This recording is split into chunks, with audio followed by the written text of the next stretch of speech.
It's the Opie and Anthony Show. Opie and Anthony. Radio shock jocks. Opie and Anthony. Say shocking things that border on offensive in order to entertain their audience. I refuse to sit here and think that radio has to be nice. Why? Why does radio, out of any other medium, have to be nice? We are being now held to a standard where we have to be nice and make people feel good. Go screw! Radio bad boys, Opie and Anthony. Controversial radio personalities, Opie and Anthony. Infamous DJs, Opie and Anthony. Talk show radio hosts, Opie and Anthony. Opie and Anthony. Opie and Anthony. Radio shock jocks, Opie and Anthony. Opie and Anthony. Shock jocks, Opie and Anthony. Shock jocks, Opie and Anthony. Opie and Anthony. Shock jocks, Opie and Anthony. Opie and Anthony. I go into her room, and there are panties on the floor. Oh, you're getting creepy. I had to pick up the panties and put them on. I can't believe he said that. You know something. Opie and Anthony. Catch shovel baseball! Oh, nice! Whoa, that was bad. Hey. I didn't hit him hard enough. Oh. Opie and Anthony. Terry Schiavo, I loved you in The Grudge. Will you be doing more voiceover work?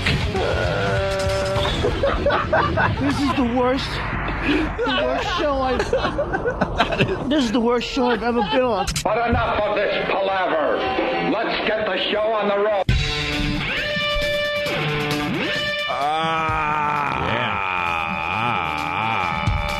Rocking on a Wednesday. A Whip 'em Out Wednesday. That's what they call it. We got WOW stickers here in New York City, finally. Mm-hmm. Our home station finally got the brand new WOW stickers. Where are they? I don't know. I want to see one immediately. E-Rock, please. Thank you. Let's see. All right. Are they a little small this way? Yeah. The updated WOW sticker looks a lot like the old WOW sticker, just changing the call letters once again. Yeah, there are so many WOW stickers out there with our names on it and the WOW, and then just a multitude of different stations and platforms. And in New York, this will be the fourth WOW sticker that will be on the roadways. Yeah. You got the WOW sticker from the WNEW days. I see those occasionally. It's like, ooh, old school. You got the WOW sticker from XM Satellite Radio. There's a bunch of those out there. You got the WOW sticker when we were doing Free FM here in New York City. All right. And now you got the 92.3 K-Rock WOW sticker. That E-Rock is showing on Pal Talk in his disgustingly pixelated picture. Oh, that no, he'll never get didn't. straight. Why does he fix that? Because he's got to restart it, and he should always start it and then restart it immediately. Start it twice. Look at that. And the people at Pal Talk go, thank you, Anthony. You're welcome. I feel like the Lord's sitting up here at Pal Talk. Let me kill someone. The what? I'm like the Lord. The Watch. what? Watch. I'm just going to kill someone. Bounce. Gone. Look. That's the power I have. You just effed up someone's day? That's it. I just kicked them out of the room? They decided they were going to sit, listen to the show, watch. I just decided for him what he's doing. You ain't doing that. For no reason. So there you go. 92.3 K-Rock WOW stickers are made, and it'll confuse everybody in the New York area. Doesn't matter what station they're from, because it all means the same wonderful thing. You put it on your vehicle. Yeah. You drive around. Yeah. The lovely ladies see it that listen to this program. They pull up next to you and maybe give the little lift. Maybe it's a one-handed lift while they're steering. Boof. Nice. Maybe they steer with their knee and do the two-handed lift. Whoa, that's really nice. The two-handed lift usually means lots of goodness is going to fall Just out. falls out of the bottom. The girls that have like the bottom coming out of a box that you're carrying out. Just flomp all over the floor. Yeah, girls love it. The itty-bitties, they're not using two hands for the presentation. Well, they could steer and one little hand just goes bloop. Look at me. But the other ones, they got to steer with their knees and they actually got to do that flip maneuver with the shirt. Yeah. They can't even pull it straight out. They got to go down and out. Yeah, they're actually working their triceps as they release those babies. They're like locked into the shirt. It's some procedure they have to go through. I love saying, why don't you release those babies? Release the hounds. And then there's the other one, where in the summer where they're wearing something a little low cut, where they could pull down the neckline and prop them up with the neckline of their shirt. They pull down the neckline way underneath the breast and then let go, and they go whoosh. Yeah. They kind of get pulled up. And then they drive. By the way, Craig from New Jersey, we got to go to him right away here. Craig, go ahead. He's going to remind us. Yes, I Craig. just wanted to remind you, how could you guys forget the original WOW sticker, that beautiful one, that static window cling piece of crap? Let me tell you something. The window clings were invented, oh boy, at this point, I would guess 8 years ago, maybe 9 years ago. Our WOW window cling. I've seen one in the last 9 years. Oh, yeah. And we've been back here in New York, obviously, for about 9, almost 10 years now. They're collector's items. Those things flew off the cars years ago. Mm-hmm. But you're right. There is a 5th version of the WOW sticker that could possibly still be out there in the New York area. Yeah. Punch it out, boys. The god-awful window cling. The window cling. And if you don't think WOW works, of course WOW stands for Whip 'em Out Wednesday. Mm-hmm. For everybody in the New York area, if you're going to the PNC Arts Center for our big comedy show this Saturday night, you will see lots of wowing on the way to the venue. So much You wowing will see goes on. lots of wowing in the parking lot. Mm-hmm. And you will see some wows going on during the show. But you got to sneak those. Got to be sneaky with those. It happens. Because I don't know if that's legal in the venue. Something is legal. Hey, let's take care of the people that are up early, all right? Congratulations to you. Somebody. You're going to win a pair of tickets to the Virus Tour at the PNC Bank Arts Center on Saturday, August 25th, courtesy of Blades of Glory on DVD in stores everywhere. Tuesday, August 28th. Good for you. 877-212-O&A. We'll take a random caller right now. Speaking of movies, last night I decided to watch Fargo. I haven't seen Fargo in a long time. That's a classic. And Lindsay goes, is this a funny movie? And I said, yeah. Yeah. It is funny. So she sat down all happy like she was going to watch a comedy. Oh, boy. And then I realized, oh, wow, yeah, there is a lot of violence in this movie. She doesn't like violent movies or scary movies. Nah, my girl doesn't like the violence or the scary. You're right. Yeah, The Shining just freaked her out. Yeah. Like, we were dating. Early on, we were dating, and I put The Shining in.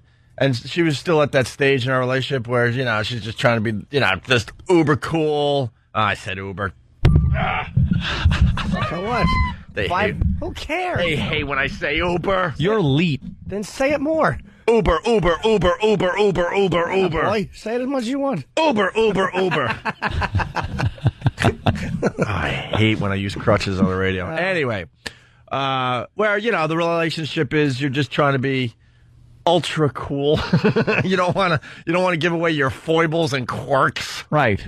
So I go, hey, you want to watch The Shining? She goes, yeah, I've heard a lot about this movie. I've never seen it. I'm like, never seen it. So we sat down and watched The Shining, and halfway through, not even halfway, like 20 minutes in, I don't know her that well at this point. She is up and about doing my dishes in my apartment. She is so freaked out that she just left the living room and went and did like busy work. I'm like, what are you doing? Because I think she, got up to get a snack or a beer or something. I don't know. Don't you hate when you said, you want me to pause this? And they're like, no, I'll be back. Just keep it going. That's fine. Yeah. You're missing it. Right. So she's up just doing dishes during the showing of The Shining. I'm like, all right. There's a problem there. Yeah, there's a little problem there. So figure that out later. So last night we decided to watch Fargo, and she goes, "Is this a comedy?" I go, "Yeah, it's a comedy. It's funny, man. Load of laughs." And I'm like, and then I remember the violent thing, and I'm like, there's one scene in the beginning that sets up the whole movie where it's a bit violent, but that's about it. What? And then I realized I haven't seen the movie in a while because I'm like, holy crap. I got shot in the face. There's some violence in this movie. The wood chipper scene where the leg is still sticking out the top and the bloody snow and the blood mist flying out of the thing. Oh, that's a great one. That could be one of the goriest scenes in movie history. Yeah. Okay, Wade. So you're with the funny-looking one. Yeah. I have a little snow globe with that in it, with the wood chipper with the leg. Oh, really? Snow globe. Somebody sent me when we were at XM. Oh, that's awesome. I just could never bring myself to throw it out. I'm like, that has to be this. Well, these are some sweet numbers. What a scum. That guy was such a bastard, the father. Oh, we'll give you your finder's fee. Yeah. Well, you didn't expect us to give you the money. We're not a bank, We're not just going to lend you the money. Since you can't go ahead with the deal, you mind if we go ahead with it? But that's my deal, Wade. That's my deal. It's my deal. And stupid Norm. Norm's just a good guy. He is a good guy, taking care of Margie. Yeah, I'll make you some breakfast. Okay. Remember she meets up with the Asian guy she used to go to school Oh, with? Dude, we were God. talking about that in the He has a office. thing for her. It was Yeah. so weird. And just starts crying. That just came out of nowhere, too. It really didn't have much to do with the movie. Nothing at all. Frances McDormand was so great and awkward in that. Oh, yeah. Okay, yeah, like Yeah. Okay. But anyway, we Yeah, saw that's that. one that if that pops on and it's on cable, because I can't stand watching it on no. regular TV. It always goes on. All right. Hysterical movie. It is a comedy. Hey, we're talking about this baseball in the office there. What's his name? Matt Murphy. Yeah. Matt Murphy's from Queens. He was out there in San Francisco. He caught Barry Bonds' record home run ball there, the one that surpassed Hank Aaron, and he has to sell the thing. He doesn't really want to sell the thing right now, I don't think. Yeah. But the government and the IRS, they're coming after him. It seems that he has heard through how many people? several people. Several people told him he would have to pay taxes on it. Yeah. I hope he checked and really found out what the deal is with that, because I have no idea what the actual deal is. But apparently, people are saying that if you have this ball and it's worth $500,000, let's say, you have to pay taxes on it, on the value of that ball, or the perceived value, or the assessed value, or whatever the hell value they could come up with. This poses a problem, because what the hell's the ball worth? That's what I was going to ask. Who decides the value of the ball? It'll change over time, whether it's up or down. What if you're one of these creeps that, you want the baseball just so you could take your morning you-know-what's on it? Yeah. So wouldn't that make the value a lot less than the person who's deciding the value to be? Or if you hate Barry Bonds and you wanted to destroy the ball. You just pay burn taxes it. on something you want to destroy? Then can you take it as a loss based on what their assessment of the value was when it was good? Can you then take that as a loss and deduct it from your taxes? See, do they allow that? Government allows you that. But it's one of those situations where I think it's like a stock. When you buy a stock and the stock goes up in price, you don't have to pay taxes on it until you sell it. It's just paper value. Mm-hmm. And then when you sell the stock, you got to pay taxes on it. I don't know what the deal is with a baseball, why you have to shell out this tax on a perceived value of the baseball. But this also brings up another thing where the tax the rich thing. Everyone loves to scream tax the rich, and says this Republican thing where they protect the wealthy, and that is always the battle cry of everyone until they start making a few bucks. This guy was probably in the stands probably all the time, didn't want to be taxed at all, and tax the rich, they could afford it thing. And then the second he caught that ball, hey, wait a minute. I'm rich now. What the hell are you talking about? I don't want to pay taxes. Damn poor people. I'm a Republican now. The IRS just sucks, though. Why do they have to get involved with something as They as are innocent a viable, a worthwhile organization that is needed in this country, Opie. Look, I pay my taxes. I pay a lot of taxes. But why do they have to get involved with, a wholesome thing like baseball? Well, it's not that wholesome. Wholesome. Steroids, I know, whatever. Why do they have to stick their hands in your pockets? Why? Right. They have to do it. They're like crooks. They have to. And I don't care.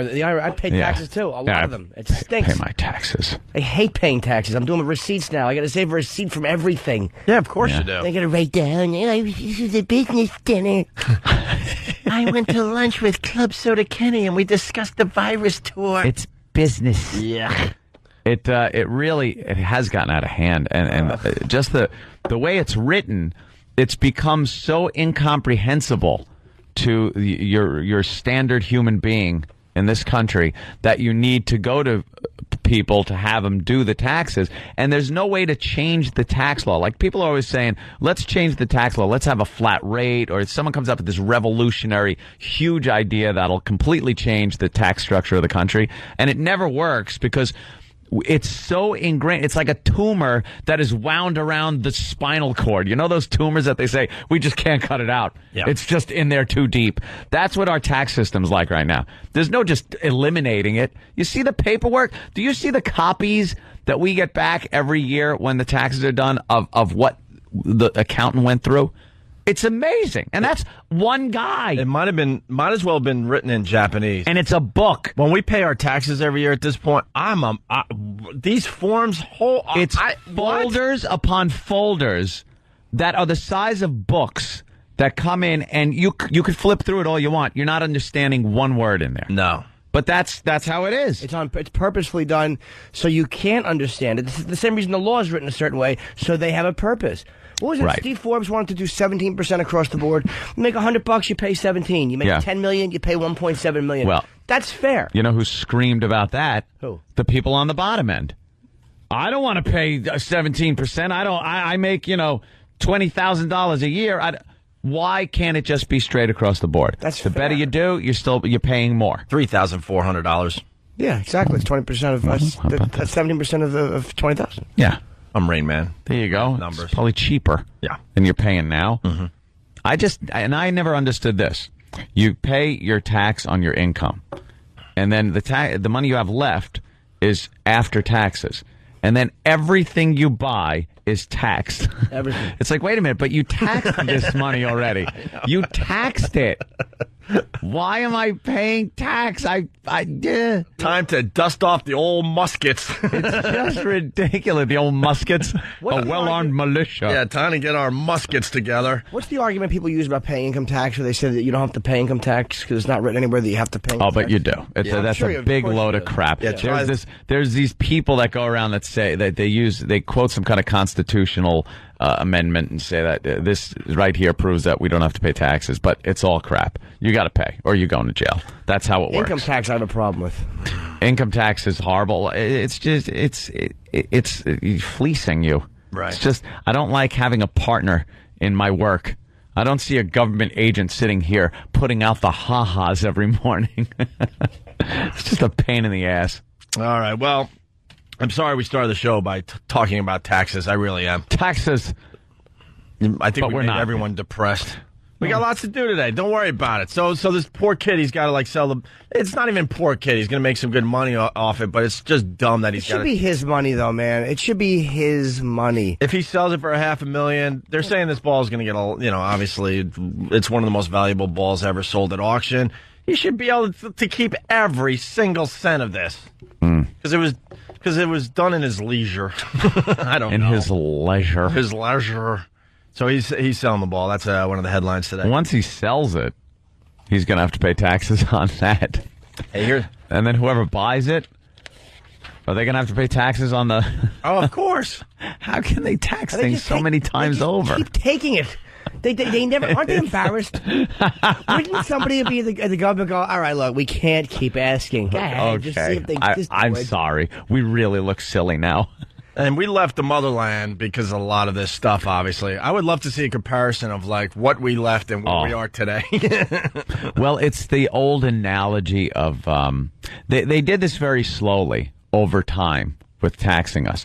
If we went from the way it used to be in ye old days here in this country, where you're taxed on what you own, things like that, the assessor would come through, there was no income tax, and then they went to what we are taxed today, there would be a revolution. People would freak out. But it's the analogy of if you put a animal like a frog in cold water and slowly turn the heat up, he'll just sit there until he dies. Yeah. But if you throw him in boiling water, he'll freak out. They have turned the heat up on us so slowly that we've reached this point where it's like, wait, we're where? Oh, my God, this really sucks. But, no one's ready to start a revolution over it. But it's too late. You just pay. It's too late because your skin's turning red. Yeah, exactly. You're boiling. You pay because if you don't, you'll go to jail. Well, here's a guy. But it was done slowly enough where we didn't freak out. Here's a guy that hasn't paid taxes in 20 years. Eric in Texas. All right. Eric, what's your address? What's that? Hi, Eric. Hi, Eric. What's up? Haven't paid taxes in 20 years. In 20 years, yes, sir. Now, how do you get away with that? Well, what you do is you use a fake Social Security number. You basically create one, either you make one or you take one from somebody who died, like a baby, and then you just kind of use their name as your person, and then you work or whatever. You get the checks. You take the checks. You cash them. Everything's fine, but you never have to pay taxes because IRS, goes to that person. He doesn't exist. Well, that sounds very practical. And all right, cool. We'll just do. All right, well, here's what we're gonna do. I'm gonna give up my name, Jim Norton. I'm gonna find a dead baby, take his name. I don't know where I'll find a Social Security number. I'll knock his parents' door. Hello? What was the little fella's social security number? Just kind of a rough sell, dude. Pass by houses where you see brand new cribs at the curb for the garbage men. I mean, you can find them in all places. So. Look, but how does that work? Because doesn't the IRS still have a social security number that is making money? Whether it's real or fake, they are looking at an SS number that is making an income. Exactly. So if they go and investigate over it, it's under a different name. What about the address? Don't they come to your house? Well, no. I mean, you could do direct deposit. So but eventually they're going to find out. What about your name? What about your name? Isn't your name on your checks that you cash that have the other Social Security number? No. The name is on the other person. It's the dead baby's name. Right. So you take dead baby's name. How do you cash dead baby's name check? You have dead baby ID and everything? Well, yeah, you'd have to have some sort of identification. I mean, you have to have the Social Security card. Do you endorse all your checks with crayons? But it's semantics. It's like you've just changed your name and Social Security number, but you're still the guy they would go to. It's still your address. They'd say, where's dead baby? And you go, I'm dead baby. I'm dead baby. Yeah, in simple terms, that's exactly it. You're dead baby, so they're looking for you now. Yeah, they're looking for dead baby, and you're dead baby now. Right. Do you lose your identity completely for real? Silly. No, I mean, you still have your identity. I mean, you have two identities. So people at work think that you're Melissa, and yet everyone else knows you as Eric. Right. I don't know.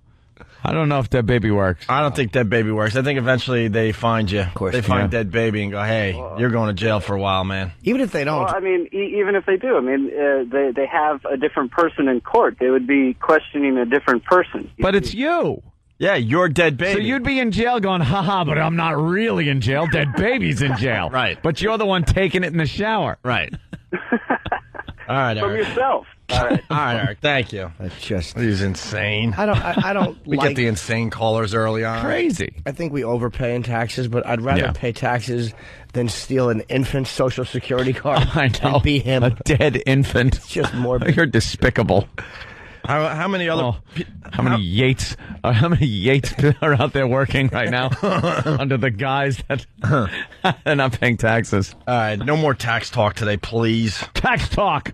Really fast, just a question. How many other people said, "Well, I'm not watching 24 anymore"? What? 24 is a hot show out there. A lot of people love the 24.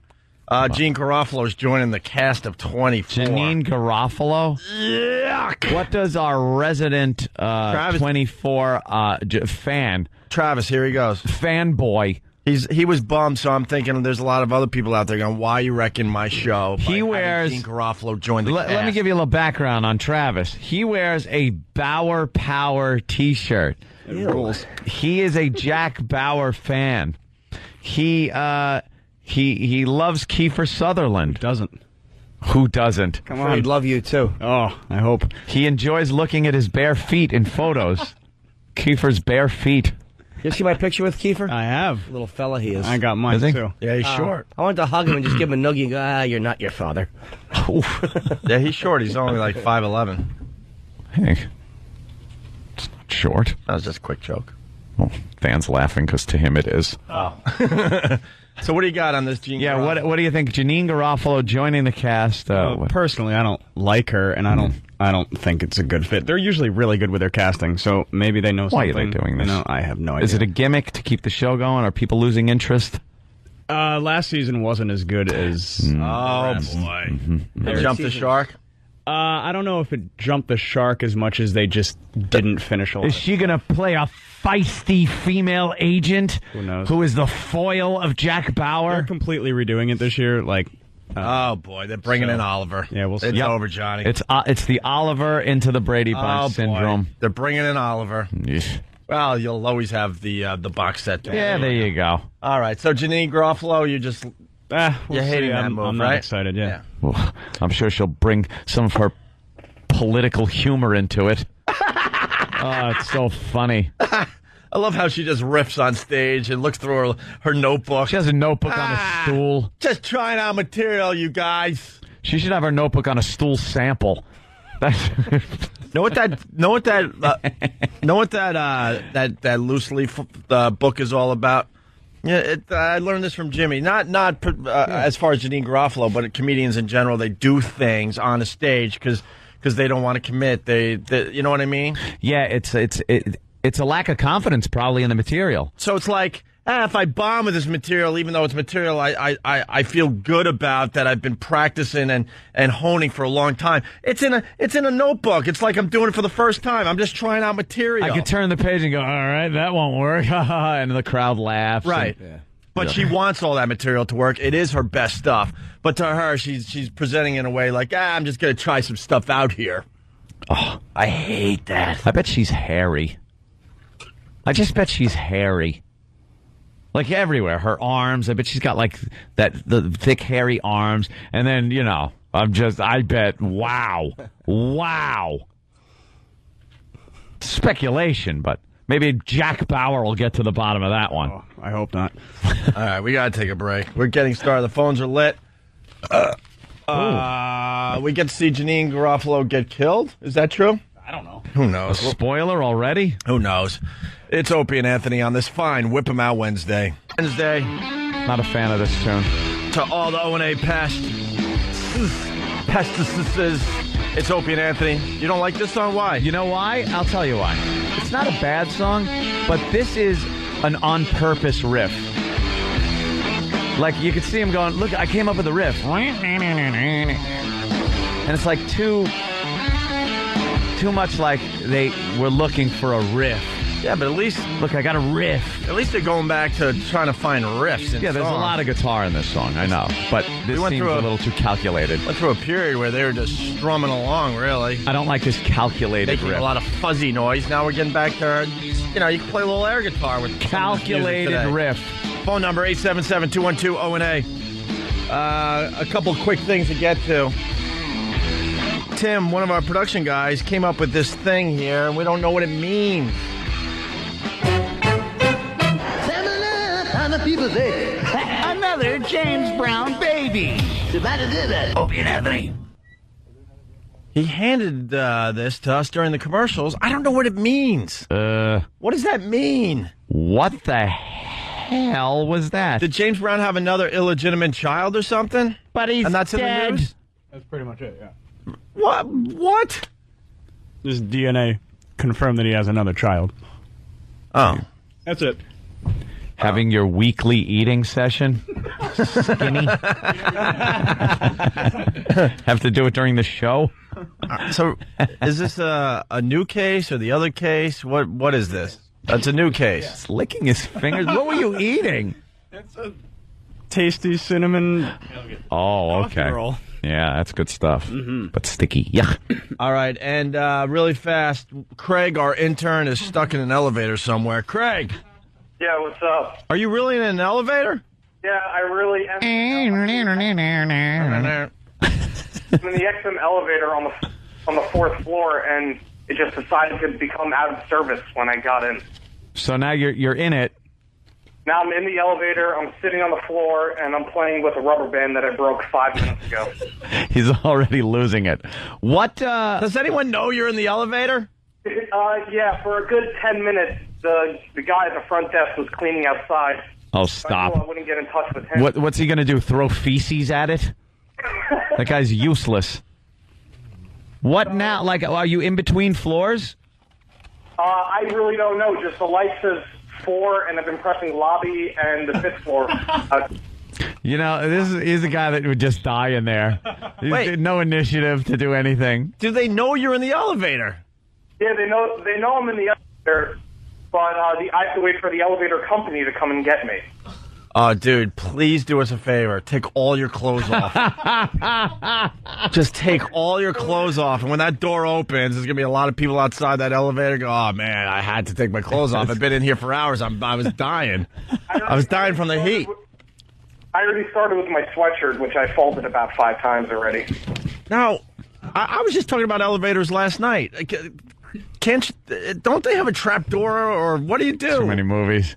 You're really not supposed to do anything. People will come and get you, It's very dangerous to pop up there, and it's dangerous to pry the doors open and try to get out. People have been killed because they've been stuck between floors, and this is a gruesome way to go. We had a case like this happen a few years back. A guy was between floors, and there were other people in the elevator. He opened up the floors. He put his hands up, opened up the doors. He put his hands up on the floor that's about midway up through the door and went to boost himself up to crawl out. He got his fingertips and his head out. Nice. And the elevator, whoosh, started going down. Guillotine. Just lopped his head off. And there was a body without a head on it. The head just kind of rolled forward. And then another one happened the other way around, where the guy tried to get out through the lower half and lower himself down, and the elevator moved and chopped his head off. And a woman, the lights went out. The last thing she heard and saw was his head leave his body, and it hit the basement. And now she's laying there in the pitch black with the with the guy's head laying in the elevator. What movie was that in? Not kidding. Because I remember reading it, and it was gruesome. Yeah, find the story. What did he say? It was that fast. Find the story. I don't believe you. Find the you got story that from of either the a video head in game. the elevator. You either got that from a video game or like some horror flick. I've heard that, actually. I have heard that. Yes. There was a guy, I saw a photo of a guy, a doctor, who got cut in half. This is why I never try to hold the doors open, even getting in on a healthy elevator. Once in a while, those sensors don't work, and when that door closes on you and old Mr. Elevator goes up, you're in deep trouble. Yeah, I'm terrified. I always have this urge when the door's closing to stick my leg through it, just to see if it closes on my leg. Like, how awful would that be to try to push my leg out before it got cut off going on? Yeah. Well, what are we going to do with Craig stuck in the elevator here? Craig. Start a fire in the building? So, how do they communicate with you that you need to wait for the elevator company? There is an intercom. And they've been talking to you? So, dude, ring the intercom. I want to hear what the guy says. Talk to him. Say, I'm really getting panicky in here. Yeah, say, how much longer? How much longer? I'm getting panicky. Ron, where is someone? They're still trying to get. I can't be in here any longer. I'm really freaking out in here, Lon.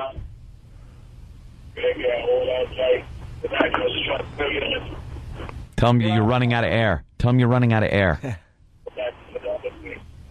No, they have to be here now. Oh, my God, you can hear the casualness in the guy's voice. Like, Tell him, hang tight. Dude, tell him you're running out of air. What's that, Lon? Tell him you're running out of air. You're not one. But yeah.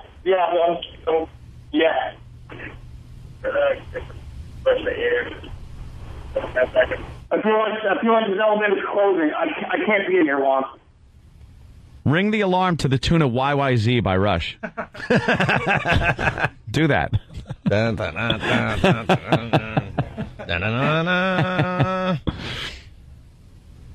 So, Craig, what are you going to do?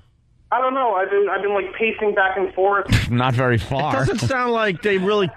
Wait. It sounds like they don't even give a crap about you. They're taking it so casually. What? They still are trying to get a hold of the elevator company? Yeah, supposedly they've been on their way for 20 minutes. Hang in there, Craig. If you're what I think you are, you know that people are coming for you.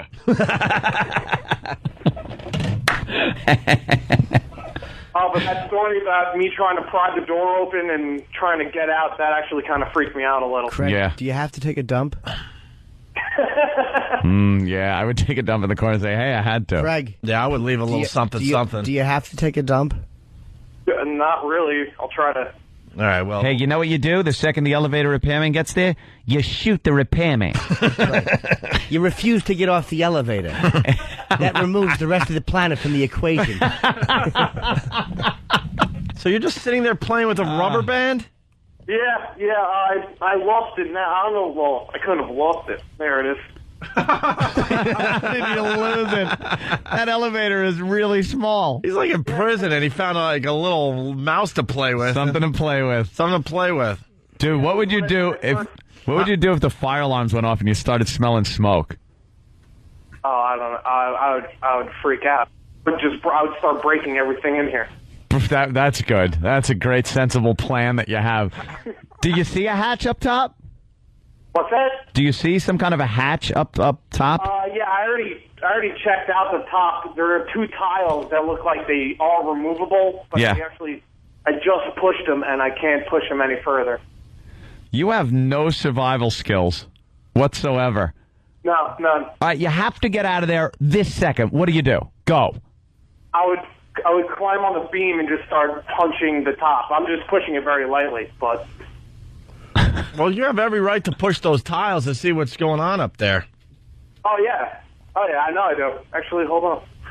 Yeah, go ahead. See what's up there. Dude, people are saying you can call 911. Nah, don't waste their time. They're busy. Good point. All right, I got to figure out. Hold on. We could tell, we have a lot of, we have a lot of fans out there that he is in the Steinway building on 57th Street. Yeah. Just given his location. Just bang on the door and laugh at him. Holy shit. You can't. You can't curse. Hey, Craig. Well, he is stuck in an elevator. We got to cut him some slack. What are you upset and cursing about? Yeah, why are you cursing? Hello? Yeah, what happened? Right now, I'm actually standing on top of the handle that people hold on. Yeah, the railing that goes around the elevator, yeah. I'm trying to push at the top. It's not coming. So the tiles aren't moving? No, nothing's moving. God, I always thought there was a little tile that just moves and then you got a little escape hatch. And then you could climb up the elevator cables. Yeah, then you climb the cables. And then a big explosion happens. And then all of a sudden the elevator starts moving, and then it's a race against time. I'm freaking out in there, though. I need to get out of here. I understand you're freaking out.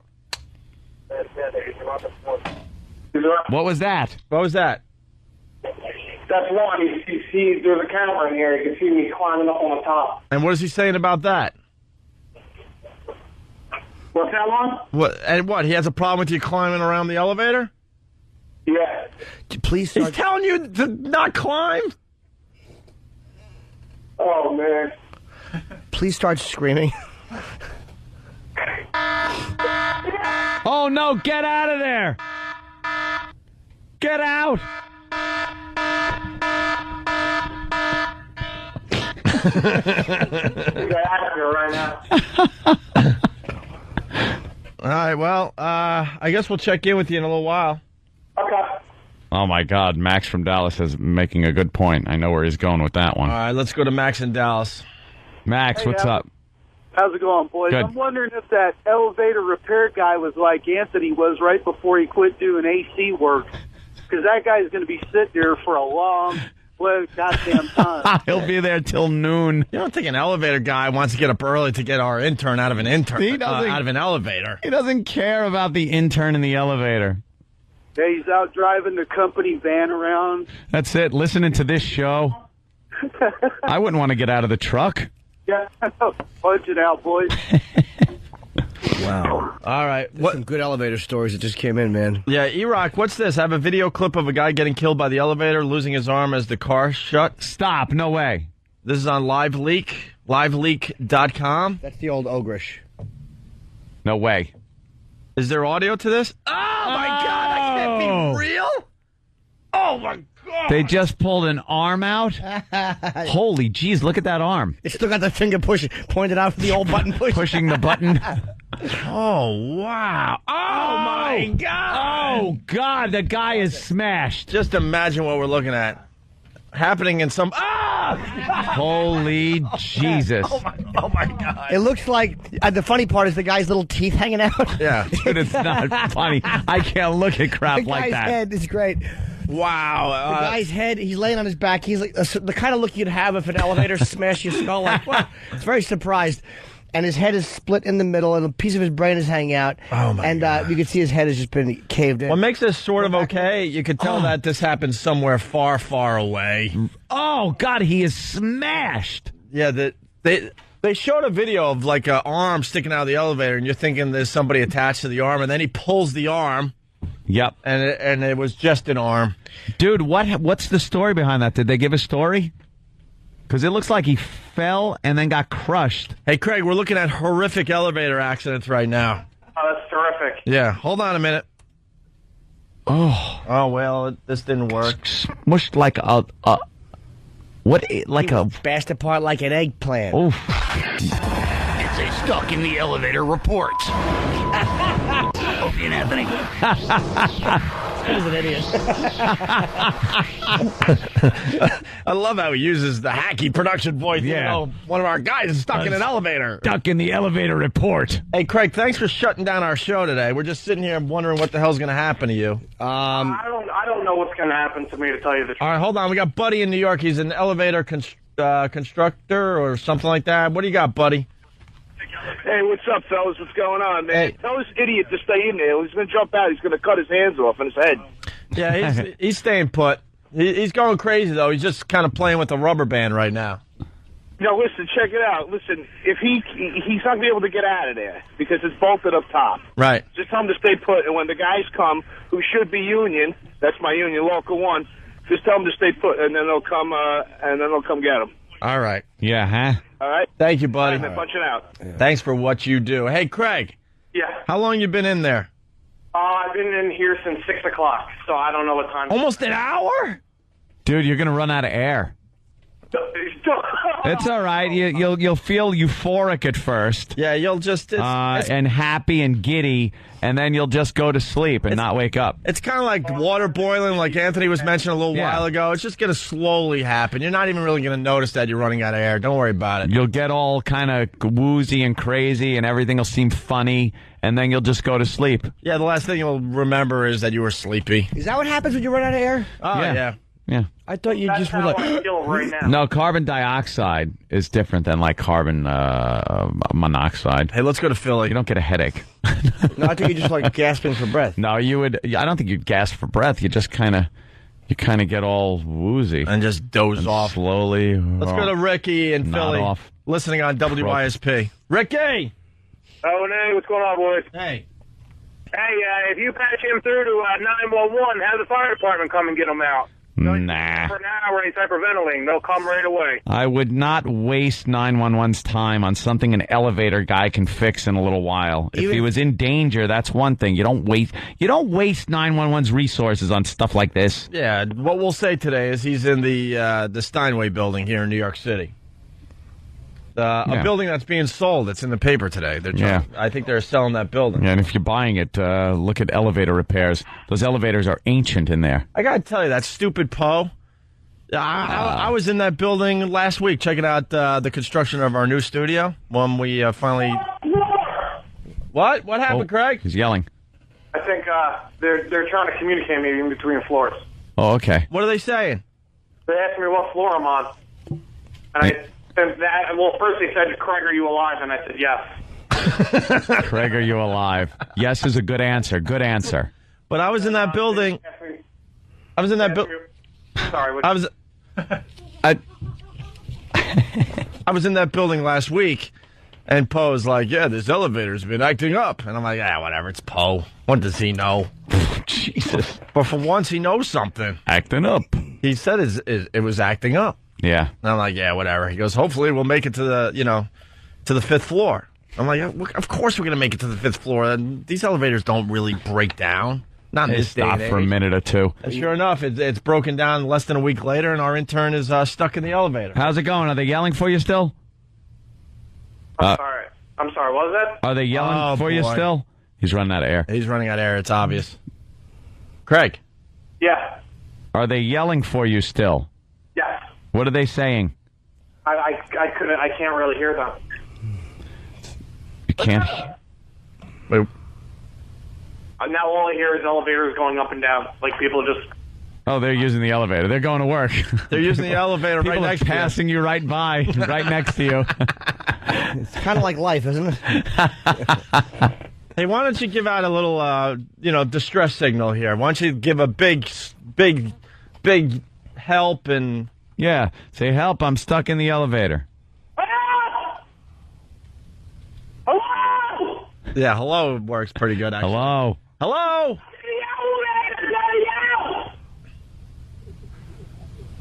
No. Oh, so Hugh Junit is suggesting you do a rock scream. Do a rock scream from the elevator. Yeah, with the little air that's left in the elevator. Yeah. Let's go. Go ahead. Rock scream, Craig.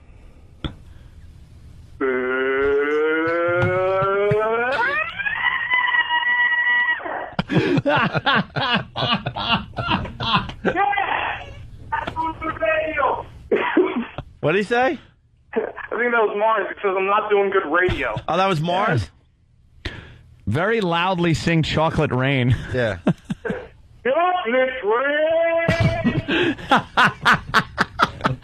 See, this one they'll think he's just going crazy. Yeah. Chocolate rain, elevator stuck again. Chocolate rain. Oof. Where'd the rubber band go? All right, Craig, we're going to have to take a break. Yeah. Okay.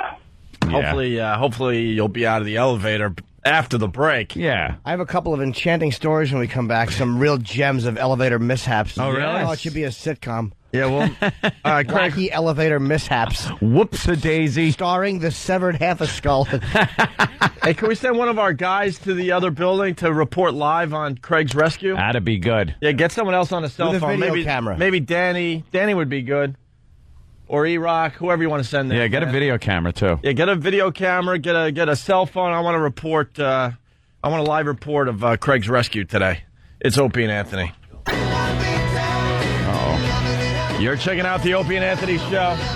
If you're just tuning in, we got our intern Craig. He went over to the other building, and he's stuck in an elevator. I hope he's not. I hope there's no love in an elevator. Imagine they open the door up and he's taking care of himself. Yeah, we want him to do some self-loving. So the rescuers have something to look at when they finally open up that elevator door. Stephen S. from Bayshore. Hey, please find out what company Craig's cell phone service is with. I'm switching to them.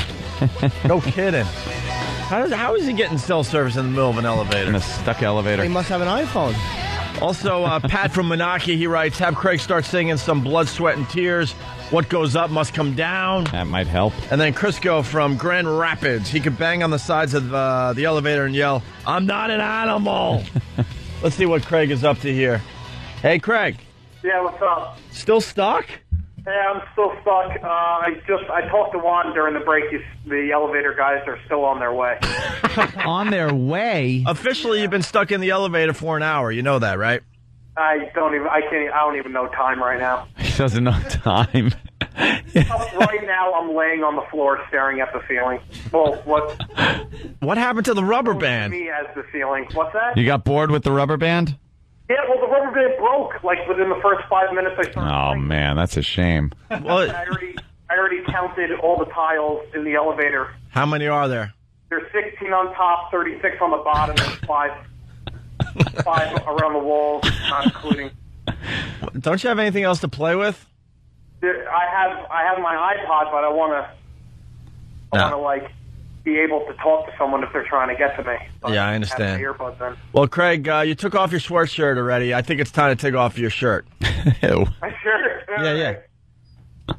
Yeah, I think we're going to just slowly but surely take articles of clothing off your body here. We want you completely nude when the rescuers come. You know that? Of course, yes. That's the big get. I mean, you can keep your underpants on if you want. All right, my shirt's off. All right, his shirt is now off. Danny has left the building. He's on his way to this other building to see what he could do for Craig. Jimmy, you had some horrific elevator stories or something like that? You were saying before the break? A couple of real doozies. I don't know where I put the... Here it goes. Oh, yeah. Well, what I said about that doctor... It was a doctor, actually. It was true. The guy... he tried to get on an elevator, and he got caught. It closed on him and began going up. And he was outside the elevator, and it severed, I think, above the jaw, his head. Oh, above the jaw. There's a woman named Karen Steinu, who was a physician's assistant. She was on the elevator. She had jumped on. She said that it had been out of service, and the sign had been taken off. So she got on the elevator. She pushed the button, and this guy tried to get in the door in the elevator when the car was closing.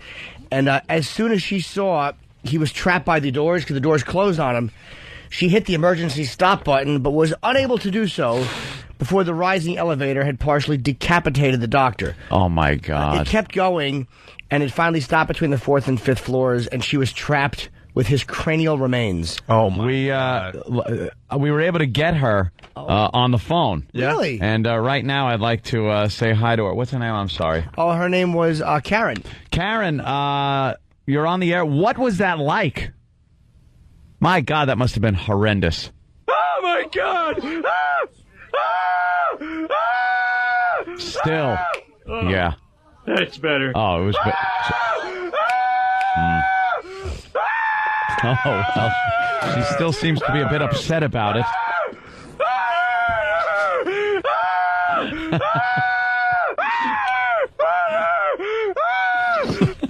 That is exactly what would happen. Of course. You would just sit there screaming with the top of his head from his jaw up. Yeah. That's what was laying in the elevator with her. I wonder if his hair was still neatly combed. Of course it was. Those are the things you would notice, too. It's like, look at his part. Dandruff. So just the bottom half of the jaw is gone. The rest of the face is with you, right? His head is there. Oh, my God. Hold on. Imagine it's not a clean cut. Stuck in an elevator. Now I'm in the elevator. It's a stuck in the elevator report. Opie and Anthony.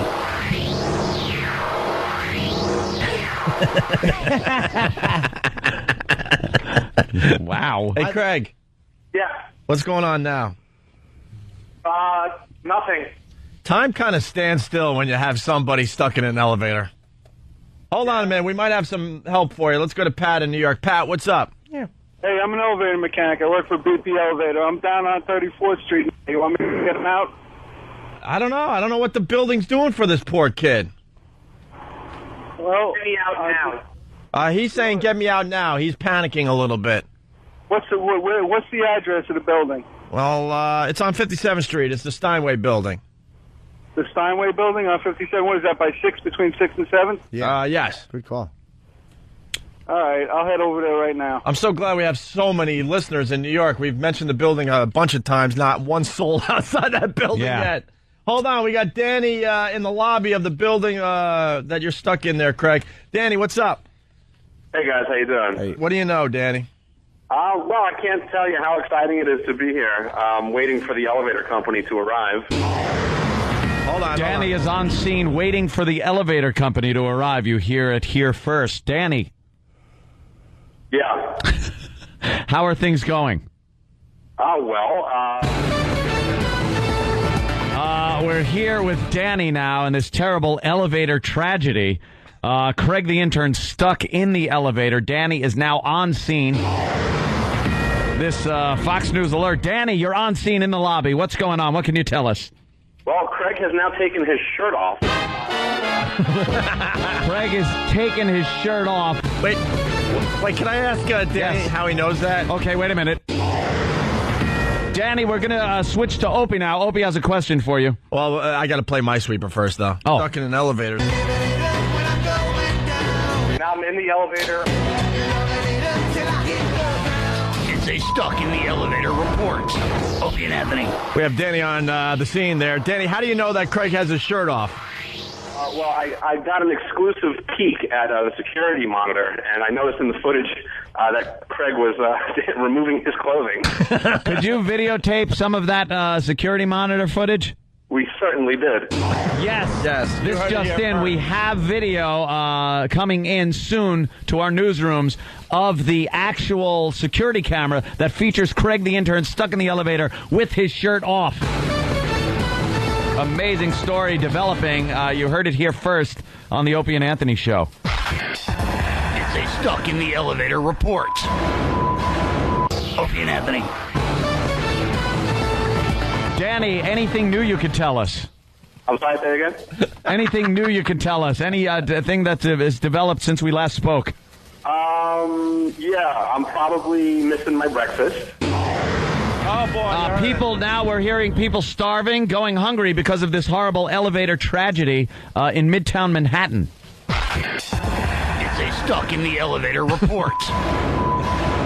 Opie and Anthony. So people are starving is what you're saying, Danny. Yeah, absolutely. I also know that there's been no contact with the elevator company, and it's now been over an hour since they were contacted. Wow, as time just goes by, we don't know when this tragedy will actually end. It's a standoff. It's an elevator standoff. Our own reporter's now on a hunger strike until the elevator company gets there. Stuck in an elevator. Now I'm in the elevator. It's a stuck in the elevator report. Opie and Anthony. We got Craig the intern who is stuck in the elevator. Craig, can you hear us? Craig. Yes, I can hear you, and I'm having trouble breathing. All right, he's running out of air. This is horrible. I hear they're drilling a shaft down to your elevator to lower a camera down and perhaps a monkey with a sandwich. I'm looking forward to that sandwich. Hey, Craig, you don't have your shirt on, right? No, my shirt's completely off. Craig's shirt's still off. All right, time to remove the shoes and the socks. Okay. All right. Okay. And Danny's going to confirm if you're doing it because we could check out the security camera. I can't wait to see the security camera footage. Jimmy, what do you got? You got another elevator tragedy story thingy? I noticed that they seem to happen in hospitals a lot. I guess I'm going to guess because those elevators are so used. Here's a gem. On July 21st of 2003, 76-year-old L.A. Brown was killed in Louisiana when the gurney on which he was being transported to surgery and became trapped against the roof of an elevator when the car suddenly dropped several feet as it was being pulled out. So he's being wheeled out, and the car drops, and he gets stuck to the roof. And on May 7th, this is a good one, a 56-year-old lady died in similar fashion when the car her gurney was being rolled into suddenly went up, dragging her to the 4th floor and back down to the 1st floor between the car and shaft wall. Oh my God. A dirty shaft wall. She's on a gurney just going to probably have corns removed, her bunions scraped. There's not much room there, I wouldn't think. I think we're ready for our press conference, so if you have any questions, we'll be taking your questions right now at 877-212-ONA. Oh, what's going on? What's going on? Craig! Yeah. What's all the yelling? Butcher just asked me to get him a water. What? Butcher asked him to get him water. Oh, really? Yeah. Are you getting thirsty in there now? I am getting tremendously thirsty, and I'm sweating profusely. Do you have to tinkle at all? I mean, I would. Yeah, I have to. Yeah, I have to pee. What's the protocol? Well, it's very important, and when you're in a situation like that, you got to keep your muscles, kind of loose and stuff. So, Craig, I think you really need to do a little exercising now because this could be a while. I think you need to do a few laps around the elevator, screaming, "Help me!" A few laps, or just a few laps around a tight.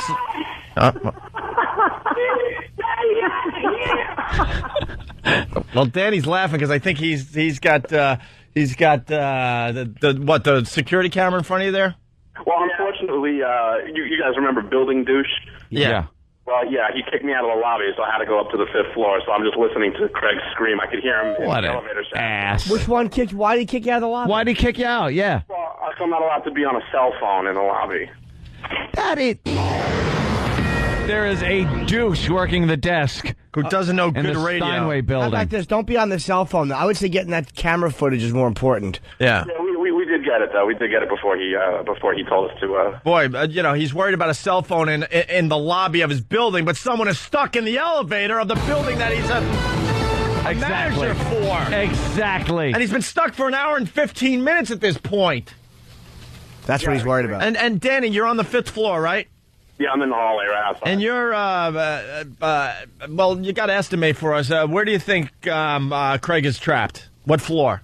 He is definitely on the 4th floor. He might even be right below the 5th floor, like in between the 4th and 5th floor, because when he was screaming, it was very loud, so I could hear it quite clearly. Well, Danny, bang on the elevator and go, Craig, can you hear me? Let's see what this does. Okay, hang on. Craig, can you hear me? Yeah!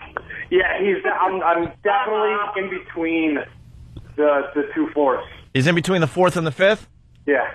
All right, there you go. This just coming in. The building now is enforcing a media blackout. A media blackout being enforced by the building. We don't have a name, only Douche. We're calling him Building Douche. Building Douche. You heard it here first. His name is Building Douche. Is it the guy with the glasses, Danny, or the other one? No, it's not the door guy. Door guy's cool. It's the building manager with the glasses. Is that the guy with the little creepy mustache? Yes, exactly. I hope that guy. I hope a fire breaks out just on his body somewhere. He's awful. Why would he care? Fix your elevator. Yes. Hey, people are starting to say, could this be a terrorist thing? This has not been ruled out. Danny, you're on the scene. What do you think?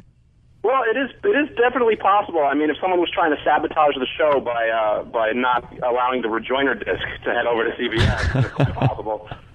You know, they have to start somewhere. Oh, it's just in. Yeah, we got you. Hold on, man. Okay. Craig, how you doing? I'm doing good. Now I'm playing with my broken rubber band. You're back to playing with your broken rubber band. Now you got your shoes and your socks off, right? Yeah, my shoes and my socks are off, yeah, and my shirt's off. An O&A exclusive report. Wow.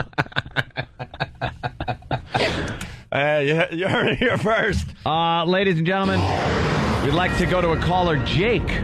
Jake, who has an interesting question for us here in the newsroom. Yeah. Jake, how are you? Do you have a feeling this might be caused by global warming? Global warming. Could this have caused this elevator disaster in the making? An O&A exclusive report.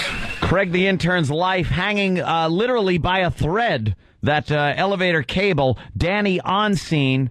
Media blackout taking place by Building Douche. This story developing. We will keep you posted. That's right. Danny, anything to add? Well, we're still just waiting for the elevator company to arrive so that we can videotape and report on the momentous rescue of Craig the intern. Hour and 20 minutes. Hey, will this video that we finally get be brought to you by Foundry Music? Yeah. That absolutely will be. Rumor has it angry Vince McMahon is on the scene yelling at Building Douche to get Craig the intern out of the elevator. You better get him out of there lickety-split. You hear me? Or you're going to lose your job. You want to lose your job? Get that door open. We need Craig the intern. Open that door. Open that door now. I said open it now. If you don't let Danny videotape the security camera, you're going to have to deal with me, and that's not going to be a happy prospect. Hey, wait, Danny, I got to put you on hold. I think Ed from Florida could talk Craig out of the elevator. Is this possible? Okay, we have an expert. Is this an expert? Ed, are you an expert? Many, many moons ago. An O&A exclusive report. We have an expert from Florida. Ed, what can he do? If you look at the elevator door, there's a hole in it. Take a wire coat hanger, bend it into an L shape. He doesn't have a wire coat hanger. Ed, this just in. He has a broken rubber band. Yeah, that's all he can use, MacGyver. Yeah, what can he do with a broken rubber band? You can jerk off. That's all you can. Hey! Now. Hey. If you can find a wire coat hanger, you can stick it in the door. Fine. Well, it's not like... Have you... Craig, have you searched the entire elevator? Yes. I have searched high and low, and I've not found anything. Is there one buried in your head from when you were born? All right. Hey, Danny, is there anyone there yet? No, not to my knowledge. Nobody. The guy's been stuck for an hour and 20 minutes. He's got to be hot, though. Those jeans have got to be very hot, man. You got to keep yourself cool. Yeah, Craig, what are you down to right now? I'm just down to my shorts and boxers and my hat. Oh, he's in his boxers. Exclusive report. All right, hold on a minute. We got Wayne from Tulsa. Wayne, what's up? I was wondering, shouldn't Larry King be doing a live interview with this poor chap right now? Craig, we have Craig live from the elevator. Craig, how important is that door opening to you getting out? Craig, how important is the cable holding that elevator up? You're dangling 5 stories above the street. Craig, are you able to go anywhere while you're stuck in the elevator? How big is the elevator? It's not that big at all, actually.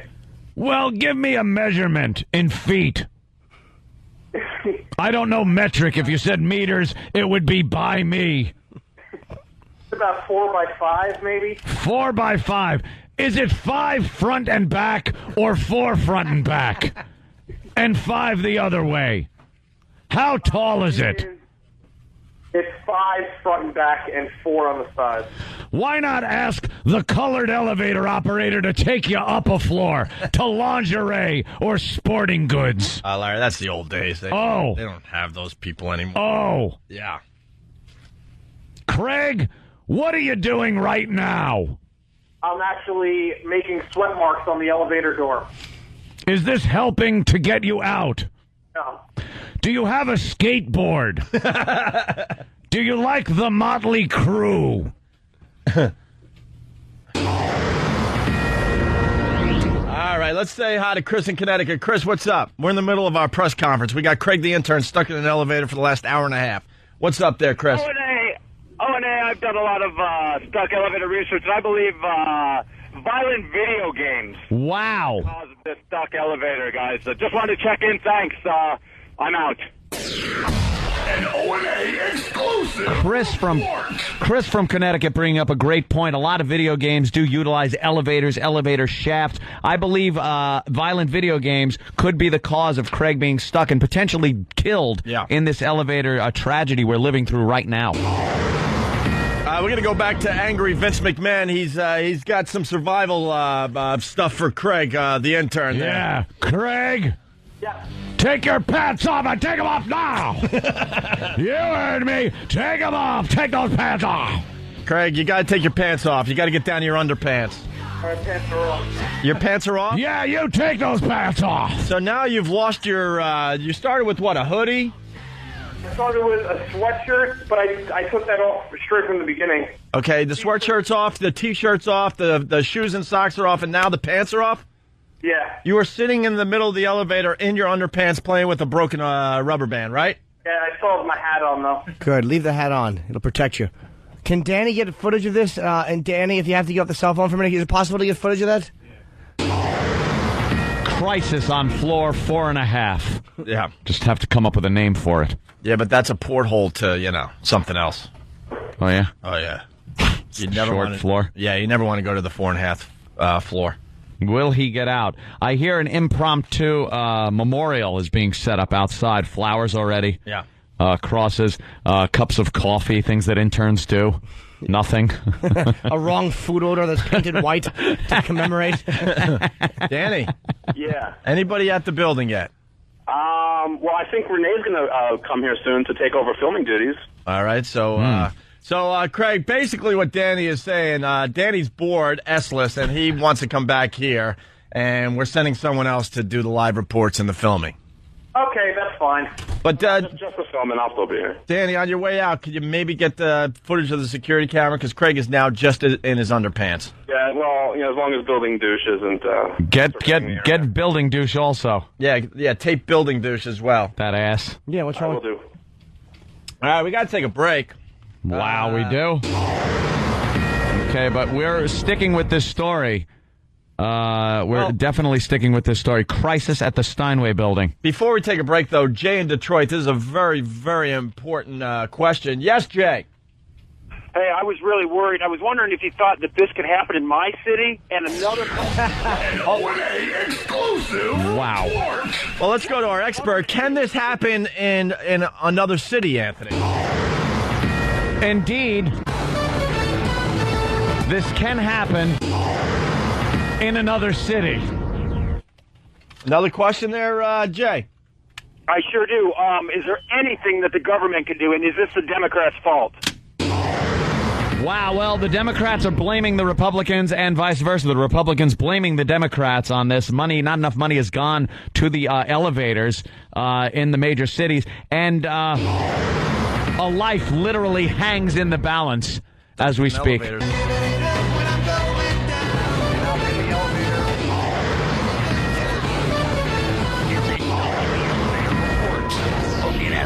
My God. Wow, this must be important. There's a lot of sound effects. Important. A lot of graphics and a lot of pew-pews going on, so this has got to be intense at this point. Thank you, Jay. Yes, it can happen in your city. Yes, be careful. Be careful out there. This just in. Michael Moore wants to do a documentary on Craig the intern stuck in an elevator. He's got a film crew on the way. Let's say hi to Matt in Jersey. Matt, what's up? Hey, guys. Hey. Just got word breaking out of Jersey that Zsa Gabor's husband is claiming to be Craig's father. Wow. Sometimes I'm a bad boy, yeah. That's huge news. I heard some yelling in the middle of that. Craig? Craig, are you alive? Craig! God, I hope not. I'm alive. Damn it. The elevator guy's here. Oh, the elevator guy is here. This just in, the elevator guy has reached the Steinway building, but don't, now Craig can still die. Right. He can still die, so don't tune away. Craig, how long is it going to take? I don't know. Well, yell and ask. How long is it going to take? You told me to calm down, dude. He's telling him to remain calm after an hour and a half stuck in an elevator. This is beyond me. I hate to editorialize, but screw him. Hey, Craig, can you do me a favor? What's up?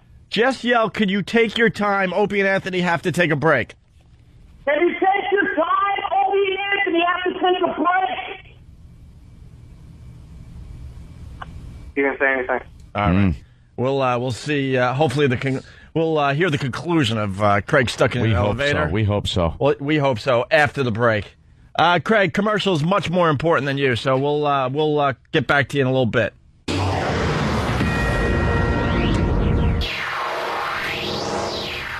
It's Opie and Anthony. You're checking out Opie and Anthony. It's Whip 'em Out Wednesday. Want to thank all the ladies on Pal Talk. They're wowing like crazy this morning. Like crazy. Make sure you get a sticker on your car. Homemade sign on your car. Write in the dirt on your car. Because WOW stands for Whip 'em Out Wednesday. And there are plenty of ladies out there that will flash you on the way to work if they see that WOW sticker. All right? You'll see for yourself if you go into the comedy show this Saturday at PNC. Lots of wowing will be happening on the way to the event, in the parking lot, inside the venue, but they're going to have to be a little sneaky about that one. But you'll see. What were we talking about before the break? The Van Halen thing. Angry Van Halen people. Hilarious. Yeah. If you want to have some fun, go to rotharmy.com. I guess a bunch of people are really, really pissed off about a report that came out yesterday that Van Halen's tour has been canceled before it begun. And rotharmy.com, a website, very, very, very unhappy with us. Very angry. Very angry. You want to read a few of these? Start with Bonzo. Bonzo seemed to make a few posts. Bonzo, probably a big David Lee Roth Van Halen fan, man. He writes, tour off already? Someone kill this quickly or I'm gonna effing snap. I was just told by a coworker that on their way into work this morning, they heard on Opie and Anthony that the tour is off and there will be a press conference later today. Something having to do with Eddie. Of course, I have to think this is BS because O&A are a couple of immature C's. C's? But has anyone else heard this S? I'm not here to start any rumors. I'm just seeing if anyone else heard this S. Stupid Bonzo. Dave Girl. My husband IM'd me first thing this morning. He heard the same ugly rumor. It is a rumor, right? Opie and Anthony said Ed had to go back to rehab and there would be a press conference this afternoon. This is a sick joke, right? Some kind of sick joke. And then people saying, this Bonzo guy. Oh, enough. Bonzo. Yeah, douche. Has to be BS. He went on E! Online, Blabbermouth, Rolling Stone, Google. This guy was going crazy. Just going nuts. Trying to find out the info. Is their tour on or off? And this guy here, Bonzo again. I went to the O&A site. This guy was just on the internet all day. Just panicking. Went to the O&A site. Now I have to go take an effing shower. Oh, because you're on the site? I get it. Yeah. Look at some of the posts. Bunch of a-holes. I believe it's all out war, friends. Yeah. Oh, really? You don't want to take on our Is people. it? I mean, Is it? I know you guys are the Roth Army. Look out for the Roth Army. Yeah, where were they? I can't say that. Can't say. Okay, what I was going to say is just something we're not allowed to send radio. But it was good, right? Yeah, it was. Yeah, mean. it was good. It was mean. It was accurate. Yeah. Roth Army. Well, Diamond Girl, Roth Army Militia. If you ain't a Roth fan, you ain't S. Yeah. Hager fans are stupid. Throw rocks at them. That's what this lady posts. Oh. Does it go on and on here? What else? I like the threat. Yeah. And this is posted by Bonzo again. I swear if I see them, us, I'll punch both their effing eyes out. I never did like them, and if they started this rumor, then I think the Army should lead a revolt and get them fired, cancel, effed, killed, something. What? Or something. Hell, even if it's true, I'd like to see O&A get effed up. Really? Would you, Bonzo? 1026 on the David Lee Roth Van Halen, the RothArmy.com. You faggot. Let's make it official. Roth Army versus the O&A Pest. Kill. In a cage match. First they get, here it is. This is a good one. First they get Diamond Dave kicked off the radio. Now this. You know what the Iron Sheik would say. Opie and Anthony, you got nothing but a couple of lying fag, son of a bitch, and you will get in the camel clutch, break your back, and F your A. No, he would say, Opie and Anthony would love us. Yeah. F Herpy and A Rimmy. In there. They're A with a nuclear warhead. Goddamn liars are still blaming Dave because their CBS show got canceled sooner than his did. Really? Hey, wait a minute. Hello? Oh, are we still on the air? Yeah, we're on the air. Dummy! Who is that, Ford? Yeah, well. Roth, a favorite Rothism for this jerk right here is, I have hope and faith, and that's more than just a couple of names of strippers in Albuquerque. Shut up. Here's Diamond Girl again. Hack. I went to Google and found this. God, our pests are great. It looks like David Lee Roth's first tour with Van Halen in 23 years won't happen after all. Over the weekend, employees of tour promoters Live Nation were informed that the Van Halen tour has been shut down. It's not yet clear what went wrong. Just last week, the band released their first official photo of their new lineup to Rolling Stone. At the time, Roth told us that he was thrilled about the tour and that the reunion could be permanent. I have hope and faith, and that's more than just the name of a couple of strippers from Albuquerque. Ugh. He said, check back here for more VH News as the story unfolds. Oh, man, dude. O&A Pest, have fun. It's RothArmy.com. Freewheeling, man. He writes, if you guys want to really F with those little faggy, no-talent hacks, you should spam the S out of their phone lines. Hopefully get past the P call screening they do. And blast these mother effers with abuse. There's enough of us to really make life miserable for these fags. Is there? Okay. I'm inviting anybody from RothArmy.com to call us and spam our phone line. Yeah, let's go. Please let's go ahead. If anyone else thinks it's a good idea, I welcome your criticism also. We should get the phone numbers and set a day. Oh, we can't wait. They're going to set a day where they call us. What are they going to do? Army. The Roth Army. Just stop it. You're embarrassing. Oh. City Bob. Yeah. Bunch of guys with tails calling up. Those little tails from the 80s. They all have like the leg warmers on. Yeah, what are you? They're holding microphones with like all the headbands tied. Yeah. No one cares. I can only imagine what a room full of these jerks have got to be like.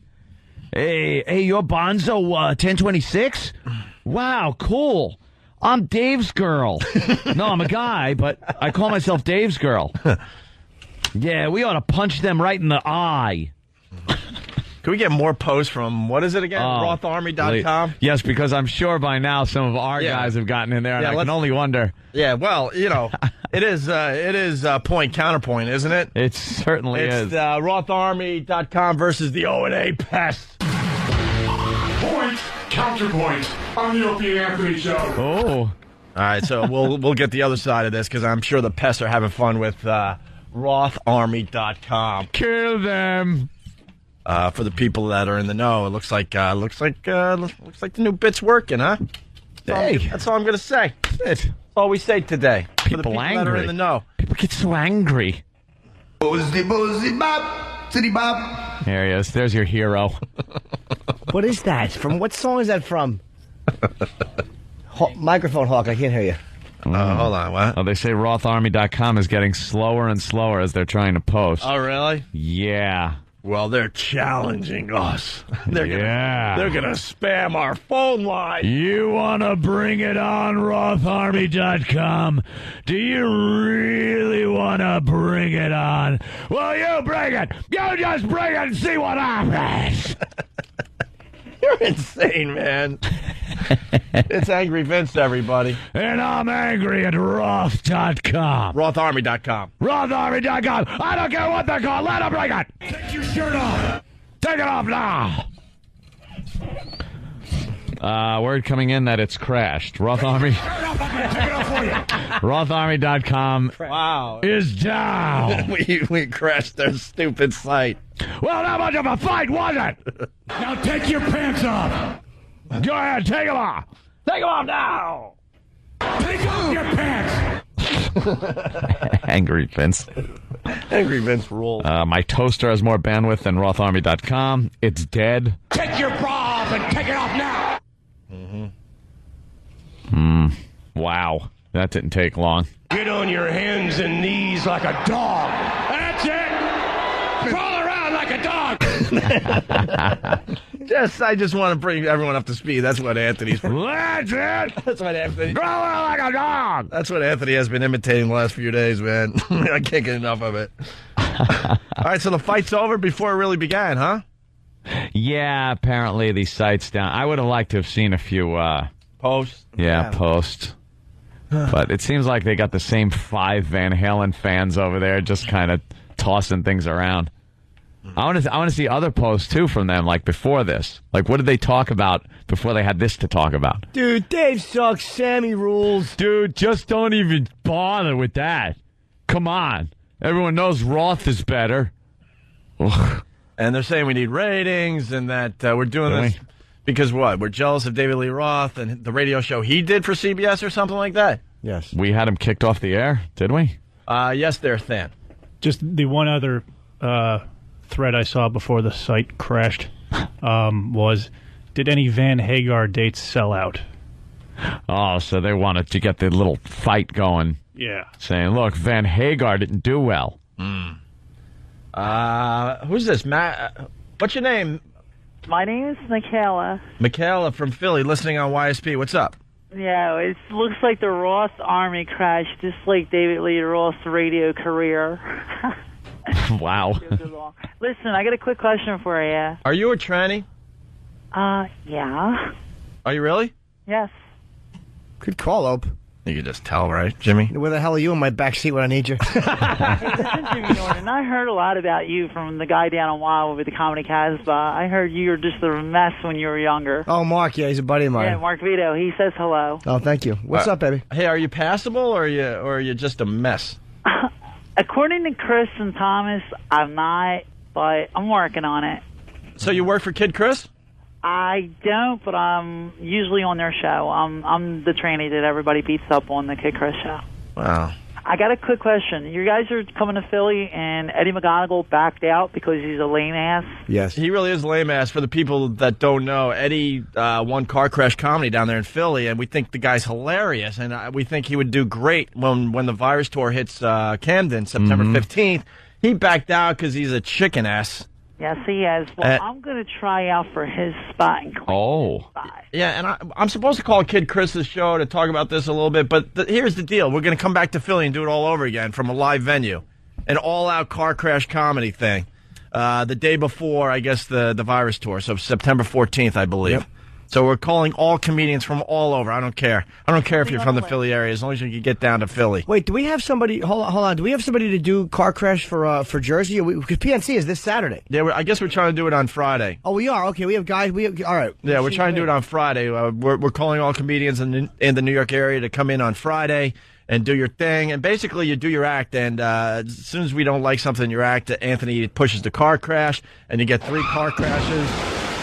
And if you make it to the end of the set without 3 car crashes, then then you'll be voted on and we'll decide who's the best for the opening slot. And we're not throwing you to the wolves, stupid Ed McGonigal. Seton Smith went on and was very funny. Voss goes up, he warms up the crowd. You're not walking into a death set situation. You're walking onto like a warmed up crowd. They're not rowdy yet. They're just getting settled in, and you can do really well in that spot. Yeah, we all know Seton Smith's name. He was just a nobody. I mean, in our world, he comes on our show while we're in Washington. He wins Car Crash Comedy, and then the next day he's in front of about 6,000-7,000 because people were still coming in, and he killed. Yep. And now we all know who Seton Smith is. Did great.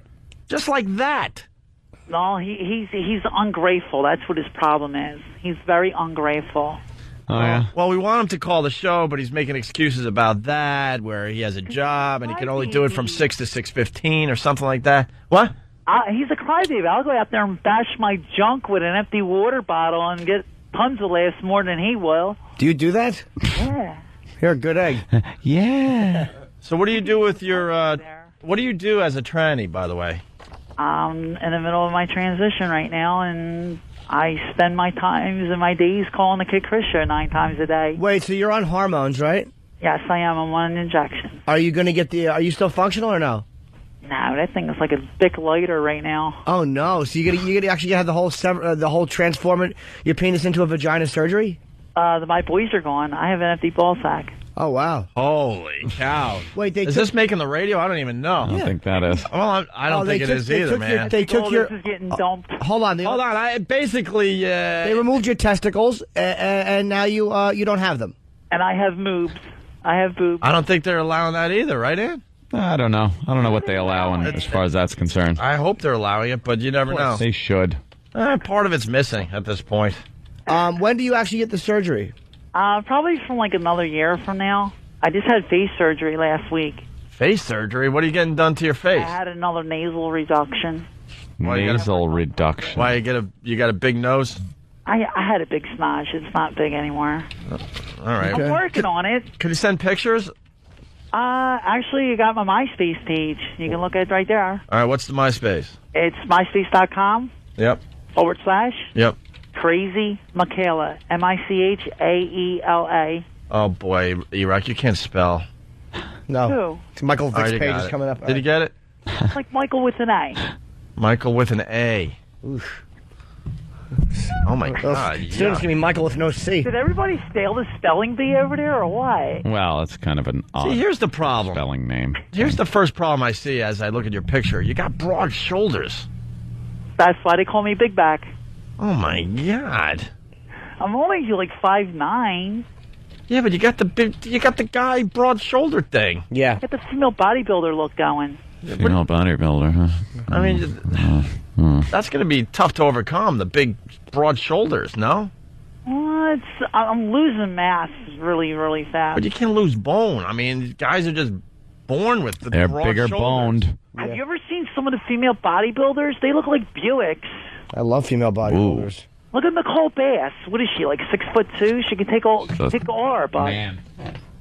Wow, you're oh my God. Well, I've seen worse. I'm getting there. Come on, give me a shot. What do you want us to do? Don't put me down too much. I mean, you know. Well, the nose is still a little big, okay? The shoulders are definitely too broad. Stop doing... You want to ride on him? You look more like David Lee Roth than David Lee Roth does now. Stop doing curls. You got to soften up your arms a little bit. You got girl hands already, that's all right. Really? Your hair is passable. Okay. But around your mouth, it just looks manly. Working on it. Come on. I just started this about a year and a half ago. And why did you decide to go down this road? Because I got tired of trying to be like you guys. I'm tired of it. Wait, go to this one. Wow, man, you're on your way, I guess. I mean, I think I look pretty goddamn good since like a year and a half into it. Well, I know your kid Chris's property there, but you're going to have to come by and say hi to us when we're down there in Philly in September 15th. I will or around definitely be there and say hello, but I just wanted to tell you to say that Eddie's ungrateful, and I want to come up and do Car Crash and win my chance to get up there. All right, very cool. Everyone's checking out your MySpace. There you go. Tell Kid Chris we said hey, all right? All right, I will, and I had to tell Jimmy Norton hello for Mark Vito. Well, give Mark my best. He's been a good friend for a long time. Tell him I said hello. And Jimmy, I'll see him this weekend. Okay. Jimmy, would you back in the day? No, because I would know. He said Jimmy used to run back and forth on the stage. No, you know now, but I'm just saying, like, let's make believe, like... No, back then I probably would have known. I'm saying I probably would have. Oh, you would have. Yeah. This would have been obvious to you. I think so. Okay, yeah. that's all I'm saying. Obviously, you know what it is now. Oh so. yeah, no. Back then I'm talking like we didn't talk to her. You just saw this picture, or saw this walking up to your Saturn. What are you thinking? If I didn't know, but again, there was a time where I was very ignorant of certain things. Like I didn't realize that they got implants. I was so stupid. So I would always just see if this a person had breasts. If they had breasts, they were a woman. I just never... And then a New Brunswick cop told me, you idiot, they get implants. A cop told you that? Yeah, this guy Jimmy I know, he's a cop in New Brunswick. I was like, oh. That's pretty funny. All right, we'll see. Mine are real. Oh, yeah, that's right. Hormones, too. They take all these weird shots, and they do develop real bosoms. All right. All right, thank you. We'll see you in Philly. All right, you guys take it easy. All right. Bye. Let's say hi to Hyman. He's part of the Roth Army. Oh, no. RothArmy.com. Hyman Roth Army. Hyman Roth Army. Hyman Very Roth. good. Hyman. Yes. Mike? Hello? Yes. Yeah, you're on the air, sir. Anthony? We're Yeah. bigger than U.S. Steel. I don't think he's part of the Roth Army. No. I found a post from the Oh, no. from the Roth Army site. Okay. Listen to the what kind of mindset is this? It is so totally laughable to see the Hagar drones crying the blues and playing pretend revisionist history. Every single show outside of the just added second night dates sold out pronto Saturday. So these tards go looking for a single seat in the nosebleed sections and attempt to rag on showman par excellence David Lee Roth. Pathetic little... still mad about that abomination in 2004. I suppose you know the one where Ed was so glad to be touring with that beached whale who sings like utter crap now, referencing Sammy Hagar. Even if he once did hit pretty little Steve Perry-like notes. One thing you got to give Hagar, he had range. Oh, boy. He had more range than David Lee Roth. And David Lee Roth was trying so hard after Hagar got with Van Halen. He was trying so hard to sing like Sammy Hagar, and he can't. He doesn't have that kind of range, and it was embarrassing. You ever hear his attempt to do Jump, but in a higher register? Dude, it is so painful to listen to. Wait, did he do it? Is that when he did it recently? What did he do? I can't remember where it was. Might have been on Howard's show. I'm not sure, but it was awful. It was so bad. Can we get a copy of that? I'd love to. Get a copy of David Lee Roth doing Jump live, and he tries to hit like these high notes because Hagar could do it. And these bashing Sammy Hagar. They can't stand to see Ed all cleaned up now and all smiles, besides brother Dave and selling out big arenas in minutes flat. Ed, Alex, and Dave are laughing all the way to the bank at you stupid Hagar Klingons. Ew. Is Wolfgang laughing? Wolfgang is laughing. Read him and weep. Well, there you go. That's a big Roth fan. RothArmy.com versus the O&A pests. I got nothing against David Lee Roth and the band doing this. I mean, it's fine, whatever. But it's these fans that are like kind of stuck in 1980. You shouldn't be making a big deal like this over David Lee Roth and Van Halen. Go enjoy the show, the nostalgia of it all. Found a live track of Jump. Don't know if it'll be what you want. Let's give it a try. See if it is.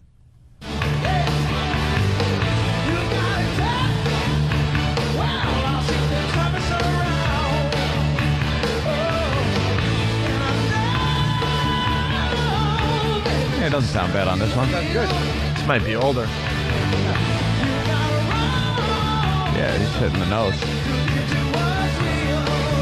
Probably karaoke someone else. It really, yeah. Well, that actually sounded good. Yeah, it sounded really good. Yeah, you got to be fair. It was probably sounded good. 1980. Right. Yeah, We got to take a break. 84. We got the synthesizers and jump. They're too much. When we come back, we're going to talk about Michael Vick a little bit more. Yes. Deion Sanders. Wow. Just a dumb athlete. Wow. Great player, dumb athlete. Stop writing articles. You're a dope. Wait till you hear what Deion Sanders has to say about Michael Vick. It's Opie and Anthony. You're checking out Opie and Anthony. Gotta go right to Eric from the Bronx. Black guy. Eric. Yeah, what of it? What's up, buddy? What's up, Eric? How you doing, guys? All right. Hey, listen, I want to let you know I've been listening to your show for the last couple of months, and this Michael Vick thing, man. If it's white, it's all right. They're just coming down on him because he's a black man. That's not true. You know. Oh, wow, Eric. Come on. The animal rights activists, dude, they go after everybody. You kidding me? Yeah. Nah, man. If it's all white, it's all right. I agree with you. That's the way it should be. If it's all white, it's all right. I mean, that's a good philosophy to have. I don't agree with that, to tell you the truth, sir. I don't believe if it's white, it's all right. Listen, can I just say one thing to you fellas? Yeah. Sure. Chocolate rain. I got real cold screamer again. Punch it out, boys. All right. Wow. He sounded like a black guy that was interested in was he talking white? about the... I don't know. It's the O&A Sports Report.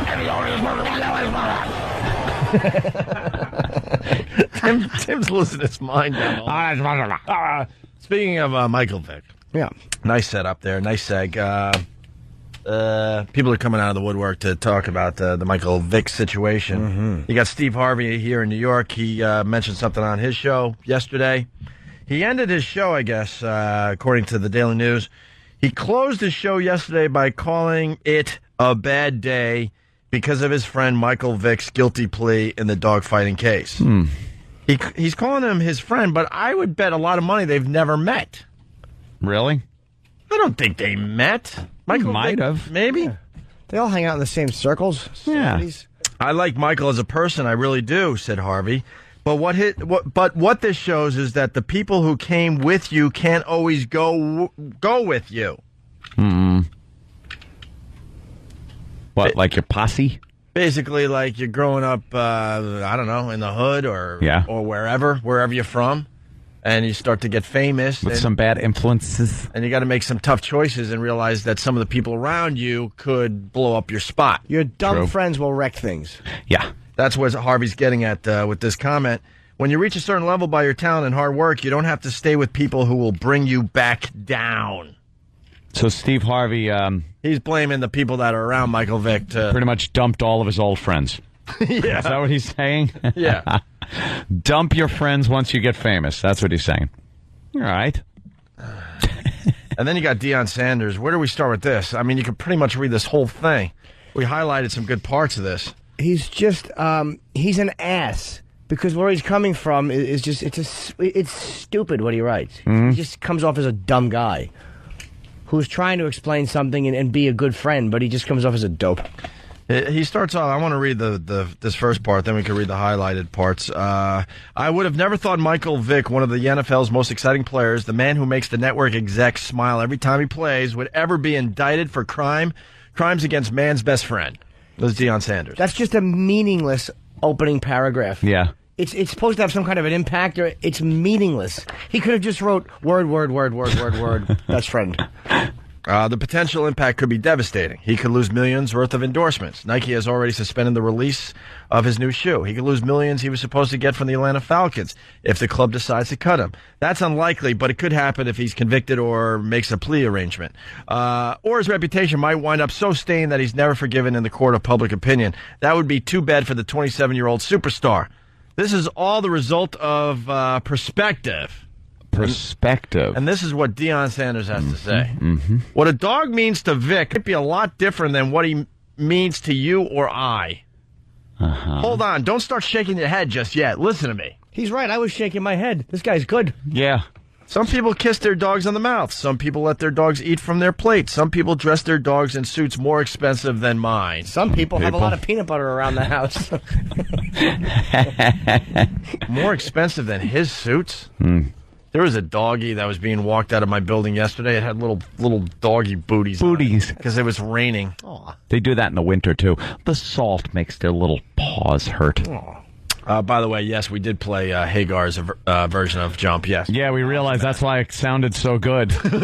and he was able to hit the notes because it was Sammy Hagar. I'd love to find that version of David Lee Roth doing Jump because it's just awful. So you can stop calling on that. And some people enjoy proving they have the biggest, toughest dog on the street. You're probably not going to believe this, but I bet Vic loves the dogs that were the biggest and the baddest. Maybe he identified with them in some way. Yeah. He didn't love them. As soon as they lost, he killed them. Let's talk about some people's perspective of the Jews a few years ago and other people's perspectives. Is that okay? Just if you put it in a certain perspective, I love my accountant. I love my neighbors. I love that. Let's talk to somebody else, perhaps in the mid to late 30s. And your perspective is irrelevant because the bottom line is there's a law against murdering dogs by drowning them or electrocuting them. So for however poetic he's attempting to be here, it's just drivel. Right. Michael Vick's perspective on dogs is irrelevant to the fact that he committed the crime. That's like saying there's a perspective on bank robbery. Yeah. Yes, I view it as community property. Some people see it as making a few extra bucks. And then dumb Deion Sanders, what he talks about is how much money he's going to lose in endorsement. Yeah, I know. That's the most important thing. Good point, stupid. He goes on, why are we indicting him? Was he the ringleader? Is he the big fish? Or is there someone else? The top cheese? The big dog? Yeah, the big The kahuna. head muckety muck? What is... He is. What an ass. The fights allegedly occurred at a property that he purchased for a family member. They apparently found carcasses on the property. Not apparently, they did find carcasses. Yes, not apparently, they did. Carcass. They did. I mean, it's documented. They've been digging up graves ever since this story broke. Yeah. Not graves, whatever. But I must ask you again, is he the ringleader? This situation reminds me of scene in the movie New Jack City when drug dealer Nino Brown is on the witness stand and eloquently says, "This thing is bigger than me." I'm glad that it reminds him of a movie from like 15 years ago. He's really got his finger on the pulse. It reminds me of a time I ran past Reggie White. You shut your face. God almighty. And I like the fact he says, was he the ringleader? Like, what a silly question. He bought the property. Yeah. He's a superstar. No, he was a puppet for some guy named Ted. Jackass, of course he was. And even if he wasn't, too bad. He bought the property. He's the big name. It was Charlie. Charlie did it after he killed Nicole. Then he goes on, are we using Vic to get to the ringleader? Are we using him to bring an end to dogfighting in the United States? The only thing I can gather from this situation is that we're using Vic. Was he wrong? Absolutely. Was he stupid? Can't argue with that. Was he immature? No doubt. But is he the ringleader? I just can't see it. Of course you can't. I believe Vic had a passion. I don't like the terms he's using, by the way. The soft terms. Wrong, stupid, immature. How about was he a scumbag? Or a criminal? Was he a sadist? How about that? This goes a little bit on being immature when you're murdering animals because they don't murder other animals efficiently enough. We were talking the other day. I'm trying to see the other side on things. This thing is going on all over the place. Yeah. There's a whole like dogfighting underground thing going on. Yeah, and not in my neighborhood, not in your neighborhood. It falls into a certain community. I guess that's what he means about perspective. He goes, some people treat their dogs nicely and let them lick their face, eat out of their plates, dress them up in little clothes and stuff like that. And other people are barbaric with their animals and treat them horribly, make them fight, kill them. That's perspective. Yeah. And is that a perspective that you're seeing, that you see? I don't see that perspective because I've never seen that live. Yeah. It's never been part of my lifestyle. The people that I hang out with have never done it before. Is it something you're familiar with, Deion? Is it something that the community you're from is familiar with? He mentions that. Does he address that? Yes, Thank he you. certainly Thank does. you. I believe Vic has a passion for dogfighting. Deion Sanders. Really? Does he? How about a passion for rape dogfighting? Or a passion for pedophilia? Yeah, pedophiles. People have a passion for a lot of things that they shouldn't be doing. Yeah, you could have a passion for horrific things. Drug use. I know many athletes who share his passion. So this is an underground thing. A passion? He's saying a passion. He's calling it a passion. Because he's a dummy. You are a dummy. You're a dummy. You're a great player. I like him as a commentator. I like Deion Sanders. You're too stupid to properly get across what you're trying to say. Yeah, you he's too biased, too. Way too biased. We just live in two different countries because it continues. The allure is the intensity and the challenge of a dog fighting to the death. He's glamorizing it here. Right. He's into this. He's basically telling us, look, this is going on, and a lot of people really get into it to the point it's a passion for them. It's like ultimate fighting, but the dog doesn't tap out when he knows he can't win. Can we point out something? Here's another reason it's not like ultimate fighting, you stupid ass. A, the dog doesn't get rich if he wins. B, the dog doesn't volunteer for this duty. As a rational thinking being, he's just made to do it. Yeah. So that's this is probably more accurate if you're going to compare fighting to like the Christians being forced to fight like that, or fighting with lions. Yeah. It's probably more accurate because it's forced as opposed to voluntary. You dummy. Yeah, I'm sure he'd rather be scratched behind the ear, given a little dog treat. Yeah. And played fetch. You play fetch with him out in the yard. And maybe you have that pink lipstick tickled a bit. Right. Like that. And here we go. It reminds me of when I wore a lot of jewelry back in the day because I always wanted to have the biggest chain or the biggest, baddest car. It gives you status. It gives you status? If you have a dog that could win a lot of these dog We're fights. in two different universes here. That's what I'm saying. This goes back to the whole Imus thing. I just don't get the other side of a lot of these issues. Yeah. But it's like, I understand the status thing, but what it's stupid. How about your own accomplishments? Yeah. How about that kind of getting you, making you feel good about yourself? Your own accomplishments as an athlete. And how about this? In gangs, killing people gets you status. A lot of times you have to murder somebody to be initiated. It's looking like that's what happened in Newark. I guess if those guys had succeeded in executing those four kids, they would have gotten status. A little status in the gang. It means nothing. It's a passion for being in the gang. Passion for being the They baddest. have a passion. He's a horrific writer. He really is. Because now look at this, how he tries to bring it around a little bit.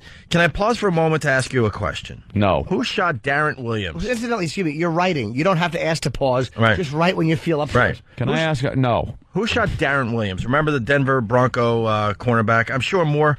I'm just more concerned about bringing to justice someone who killed a human. I'm sure they're still investigating that case, you dummy. Yeah. They don't know who killed John Bonet either. The prosecutors from Denver didn't drop everything and fly to Atlanta, you horse's ass. Just because the story's not in the press anymore doesn't mean they said, we're never going to find the murderer. They're still working on it. And if they find him, they're not going to give him a little slap on the wrist and let him go. Right. Or finding out who broke into Miami Heat forward Antoine Walker's home, tied him up, and robbed him at gunpoint. Or how about I'm sure they're still working on that case, too. How about who killed Ron Goldman and Nicole Simpson? Yeah, how about that? That's never been We're the real properly killer. solved. Who's the real killer? And then he goes on to say, we're attacking this dogfighting ring the same way a teenager attacks his MySpace page after school.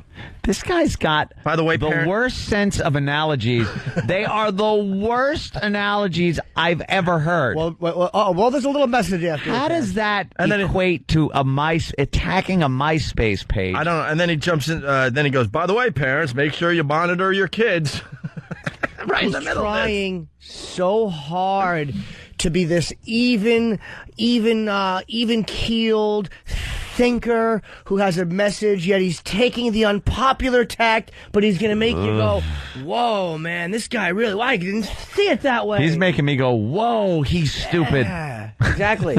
But he's trying too hard because you're taking up, it's like trying to justify on a much lesser scale why slaughtering Jews was okay. There's no way to it's an unjustifiable act of piggishness. Right, and that's what he's trying to justify this as something that, what I'm getting is, look, white people, you don't understand our community and our passions. This is one of them. Dogfighting. All right, well. That's what I'm getting out of it. Sorry. Wait, here's the sentence that a lot of this was written. Here's what happened. He was in the shower, and he thought of something because he's a dumb athlete, a dummy, who thought this would sound so deep. Like, you know how we all have these moments where we think we have a deep thought? And then we give it a few minutes and go, oh my God, I would look like such a tool if I actually wrote that down or said it on the radio. But he writes it. Well, you open the next sentence. This is the one he thought of in the shower that he thought would be really like, this whole article was here it is. Yeah, this sums up the whole article. We should have the same passion for man that we have for man's best friend. He puts man in there twice. Man's best friend. Again, we know it's a dog. So he wants people to fight to the death? I guess. That's the passion. Yes. I'm not getting that.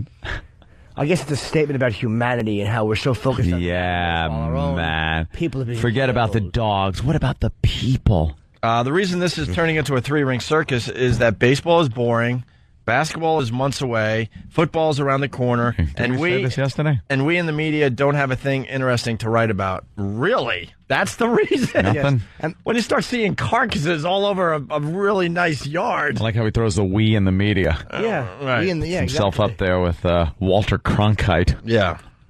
Plus, he kind of picked a time where actually something interesting's happening in all of those sports. Right. Like baseball has the Bonds thing. Yeah, that kind of peaked. But and then the NBA ref thing. It's pretty huge right story. now. Great example. We're not. It's an interesting We're not story. too bored when it comes to sports right now. This is the time of year where we're right around the corner of having like 4 sports happening at the same time. Yeah. All 4 sports will be playing at the same time for about a month.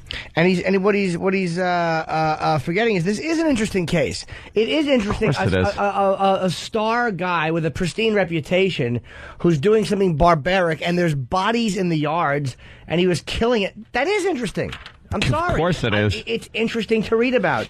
And the last thing he writes about is, how will this end? I have no idea. All I know is the Falcons fans better pray because Vic's backup is Joey Harrington. Enough said. Like, okay, first he talks about the endorsements, and then he talks about this. He's equating the slaughter of these animals to this. I love football, but it's drivel. It's a bunch of guys throwing a ball. It's meaningless. But he's right back to, like, that's the important thing. That's the important thing. Who's taking over for him? Yeah, forget the fact that these dogs were killed. The Falcons don't have a good back. More importantly, yeah, another dumb jock who shouldn't be writing. This is Stephon Marbury had this to say about Michael Vick. You know, we don't say anything about people who shoot deers and shoot other animals. You know, I mean, from what I hear, dog fighting is a sport. It's tough that, you know, we build Michael Vick up and then we break him down. And I think he's one of the superb athletes and he's a good human being. I just think that he fell into a bad situation. 2 different worlds. From what I hear, dogfighting's a sport. 2 different worlds. Is it? We're coming from. It's like, you know something? I guess the Hispanic community has cockfighting. That's what they do down in the Southwest. There's a lot of cockfighting down there. And they do this. And we see it as crazy and barbaric, yet we eat a lot of chicken. You know, you put them in the factories and saw their heads off. And This was a well-kept secret. That now is exactly. Some light is being shown on what the hell's been going on for many years. Like there's a lot of people out there that don't really look at dogs the same way you and I do. And Stephon Marbury gives it away. He said, because he's right, Michael Vick is a great athlete. He was correct to say that. But do you see the entitlement these jackasses think they have? Mm-hmm. They just feel because they're great athletes. How is that relevant to anything in this story? Who cares? He is a great athlete. We know. So was the OJ. Great athlete. By the way, Al Dukes is chiming in. He says that they did an update on the Darren Williams case on Bob Costas, and they're still working on it since New Year's Eve. They didn't forget about it. Dion. It's just not in the papers as much right now. God, just another entitled, dumb jock who doesn't think they should be held to the same standards as the rest of them. And there is this underlying race thing playing in this, too. Of course there is. There's this thing. It's not as big as, when you have a black on white or white on black crime like that. But there's this underlying race thing that's playing. Like the man is trying to keep him down for this dogfighting thing because he's black. And this is something that's accepted in the black community. I'm not saying, I'm asking. But from what I'm seeing, from these interviews I'm getting, this does seem to be something that's accepted. And they really believe in what they're saying. Yeah. You know, the Imus thing, bring it back to that. Everyone ran away and hid. I at least respect these guys for sticking up for their boy and saying, look, this is what's going on. Who knew? But that's what I'm saying. When the Imus thing happened, everyone ran and hid. And he couldn't get a soundbite from nobody. And he gave it away, too, because he said hunting. Well, it's okay to shoot bears. That's a white sport. Right. So what he's basically saying is it's okay for white guys to go out and shoot what they want, and it's not okay for black guys to engage in this sport. But the difference is you're not allowed legally to get 2 bears and make them fight it out, and when one doesn't fight well enough to drown him or electrocute him. But I agree with him about hunting. I think hunting sucks, too, unless you're eating it. And these guys were eating the dogs? Excuse me. What? Uncle Ted. Oh no, Uncle Ted. Well, I'm sure he's on Michael Vick's side. You know, I mean, I don't know about you. I don't bark and I don't bite and I ain't no dog. God bless Uncle Ted. All right, we're sure you have a point of view, Uncle Ted. We get it. People are great and animals suck. Uncle Ted will tell you. Uncle Ted, you're not smart enough to know, so let me tell you what's going on. Thank God for an Uncle Ted to teach us. Yeah. Hillary Clintoff. All right, we know. Funny word, Ted. Thanks for straightening me right out, Uncle Ted. We get it. You're a rocker. Who knew? We got to get to the bottom of this. We got to find. We're going to investigate. We got to find an expert. I mean, I'm sure there's someone out there that knows a lot more about this dogfighting than we do. We have no clue. Yeah. I mean, these stories pop up every once in a while. That's about it. But obviously, this is widespread. If you want to get dogfighting legalized, make a push for it. Go ahead. See how that works out for you. But in the meantime, hunting is legal. Hunting and eating animals, that's legal. Fishing, sure. Fish fighting, that'd be fun. And it's also standing by the fishbowl. Burning ants with a magnifying glass, legal? Yeah, I think that's legal. Oh, cool. Insects don't hold. They have no weight. And there is inconsistency in the animals when we look at it, because again, fishing's legal, whaling is not legal. Fishing, it's a mammal. But a whale's a mammal. A very slappable mammal. I love whales, but I would love to slap one's face just to have the look of incredulousness. Imagine that big eye looking at you, and you just slap its face and he's just groans at you like, "What are you doing?" Yeah. Spray paint its eye. Shut up. Get away from me. Just spray paint. Just sitting there hoping you're going to jump in the water. All right, we got to take a quick break. You can eat tuna. You can't eat dolphins. One's allowed to kill, one you're not. Dolphins are mammals. So what? They're thinking animals like me and you. Dolphins suck. They're mammals. Show-offs. Can we do don't like fish. Fish are stupid. Can we do our Ted Nugent ID going in a break here? Sure. Hey, now the phones are lit, though. Alex. All right, make sure Alex hangs in there. Black guy from Jersey. This has nothing to do with nothing to do with race. I don't know many white guys dogfighting. Yeah, well, we'll talk to Alex. I haven't seen any of them coming forward going, hey, we do this. All right, it's Opie and Anthony. The country version. Yeah. Right here on the Opie and Anthony Show. 92.3 K-Rock. I get up and nothing gets me down. You got it tough.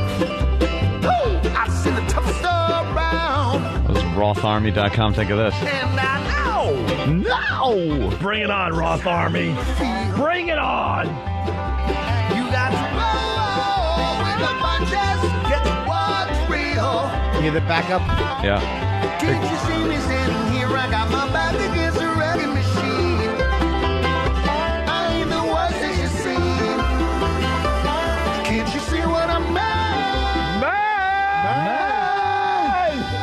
Might as well jump.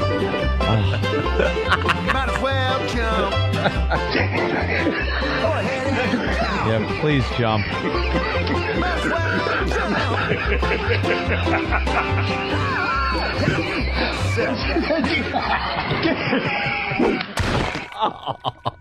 My favorite part is, man. Don't you see what I'm mad? Because he can't hit the note, so he's like, man. We brought it up years ago. David Lee Roth Might as well jump. talks his way through songs nowadays. I like that version, though. I do.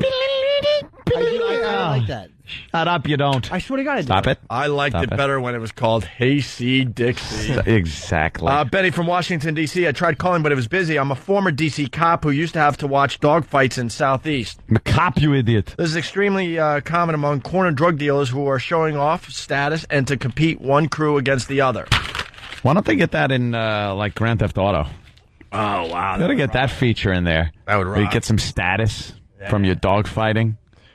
Be great. Let's go play Parcheesi on the corner, or perhaps a checkers match. Yo, king me, mother. I say they play dominoes. Well, do play dominoes. No, that's Hispanics. Cubans like dominoes. Or Latinos, yeah. Yeah. Hey, Alex, Jersey, what's up? Hey, what's up, fellas? Hey. I was going to say it doesn't have much to do with race, but now I think about it, it does happen a lot in the inner cities. But for regular, everyday, black folks, we don't go for that. No, I'm not. We're not saying that. There doesn't have to. See, it doesn't have to be that every black guy is into dogfighting, but it seems that all the dogfighters are black guys. Or a majority. Like a majority. Well, because someone else wrote in and said that this is a redneck thing. Yes. And that the blacks have jumped on board, or the black community, or some people in the black community in the last 10 or so years. But this has been going on. Like where Elvis stole rock and roll, they kind of stole the dogfighting thing from... Yeah, they decided it was time to steal something from the white man. All right. No, I think... But I think, like you said before, it has more to do with athletes feeling entitled. Like Stephon Marbury and Deion Sanders, all they're doing is taking up for their boy, and it's just really stupid. And that's what I think that's more about, taking up for their friend or feeling entitled. Yeah, like he's just kind of backing up his buddy there instead of getting on and bad-mouthing him. And me thinking race wasn't because most black people I know like their dogs. Me thinking race was more about they're defending him on a racial basis, like when they mentioned hunting and things like that. But I think they're both just dumb athletes defending another dumb athlete. Yeah, I agree. All right, thank you, sir. All right. Moving on to other things. We got to get Danny in here. He found a fine website. I think they just did a little report on it on the news too. It's hilarious. I don't have the name in front of me, or we would do it right this second. But first, we can do a quick little story here as we kind of start mopping up this part of the Opie and Anthony show. Mopping up. Turns out pink is not the color of choice for South Carolina prisoners. The problem is they don't have a choice. Well, now some inmates are taking their case against the color to court. Inmates are required to wear pink uniforms when they are caught in a sex act. But one inmate in Marlborough County is suing the prison system. He says wearing pink opens him to ridicule and puts his life in danger.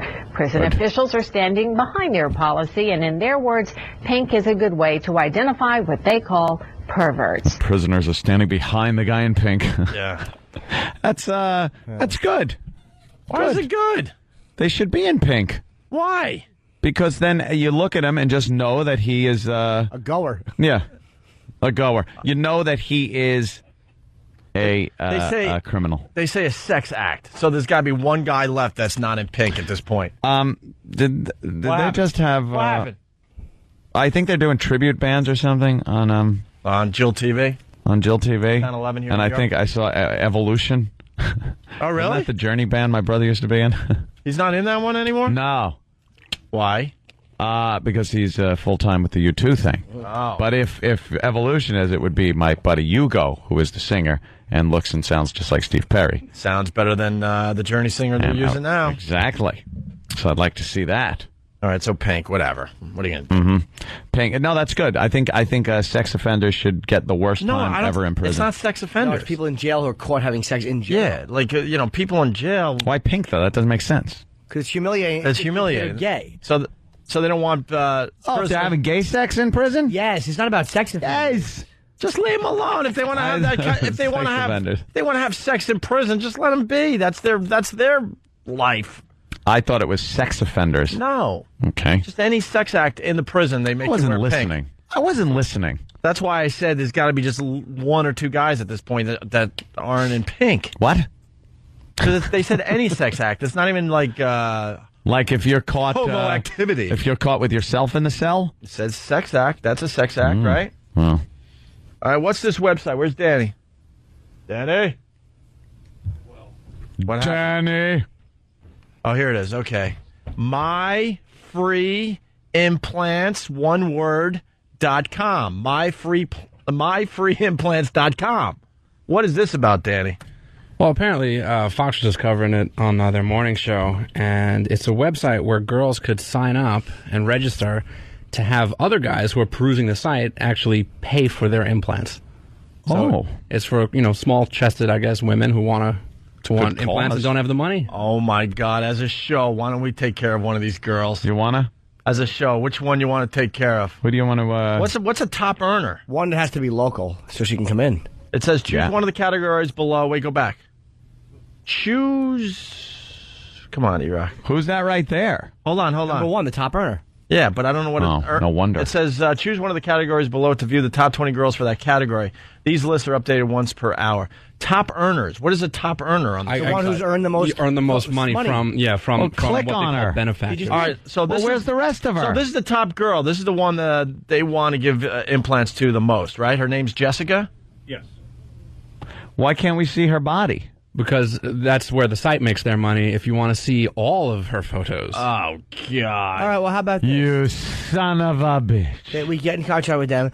They give us a membership, and we go through. And I say we take the most awful one and take care of her. Oh, yeah. We go to the... Nice. Who's the lowest bottom of the earner? barrel? Yeah, let's go to the bottom earner, I want number the 20. low earner. Let's go to the bottom earner. I'm sure number 20 is still going to be pretty decent. I want a mess.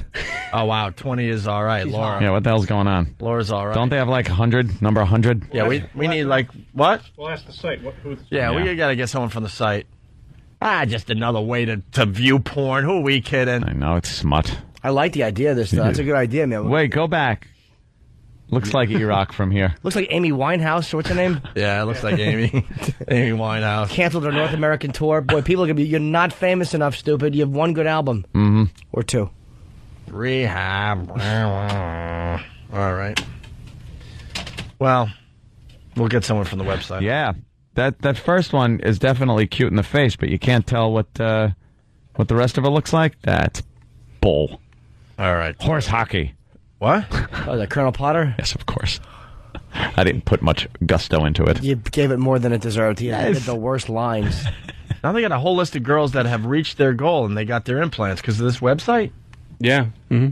But to see the implants, you got to get a membership. Oh, yeah, my God, I mean, because the site has to make money, and then in order for the girls to get their money, I mean, you could donate like up, just flat out a dollar amount, or you could buy what they call message credits, so that you could talk directly to the girl. Oh God, this is a scam. Yeah, of course. This is some kind of like porn site scam. MyFreeImplants.com. Run by FoundryMusic.com. Yeah, wait, how come there's a Foundry watermark on all the girls' pictures? Well, no. I was just trying to drive traffic into the front of my trousers. Because the blood was flowing there, I figured the traffic may as well.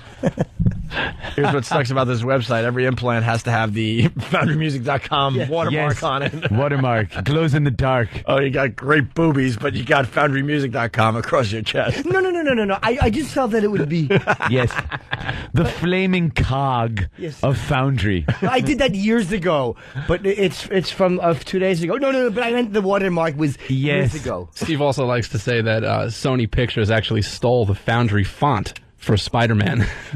He's right, they did. Scroll. Scroll. He'll find the answer if he scrolls. Scroll. Where the hell is he today? Where is Steve? Pretending that he's not hearing. He's not putting up with any guff. Where is he? Today. He ain't coming in today. Why? He had enough. knows? He had enough time in the barrel yesterday. Why don't we listen Shan't come in to this? I am the werewolf. Help. Werewolf in London. Werewolf in Paris. Werewolf is fun. Werewolf is cute. Werewolf is gothic. I turned myself into a werewolf. Fight two demons. Werewolf is boys. Naked. Never. I like to make werewolf movies. I fight vampires. Werewolves like to howl. They meet in the jungle of dark. Every night I turn myself into a werewolf. And bite my tongue. Oh, no. That... I don't know what it is. I don't know where it's from. I love playing it, though, man. I don't know these retards. I don't know what they do. We'll get this stuck in your head. Oh, no. That is... They're all in wheelchair. I don't know what that first one is. That is... The first one is pretty much a head in a wheelchair. It's a head with some little twisted turnips. I like making werewolf movies. Make werewolf movies. That's my favorite. Do you? No, let me see your resume. How many have you made? We got more today, too? What's this one? Yeah, apparently there's a series of these. Ooh. And which one is this? This is, I guess this would probably be like the first one, because they're all kind of introducing themselves, but they're not really dwelling on themselves. They're just kind of saying what their name is and then a line, and they kind of go around a few times. All right, here we go. My name is William, and I like fingernail polish. Drinking what? it. He likes, fingernail polish. His name is William. On his hamburgers. That comes into. Oh boy.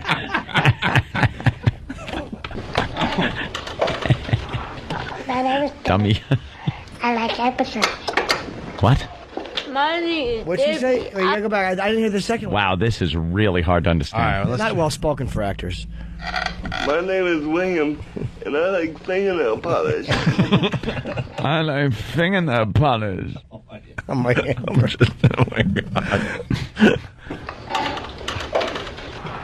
My name is Dennis. I like episodes. I got it. Applesauce? My name is My Debbie. name is Debbie. I like antiques. Oh, Debbie.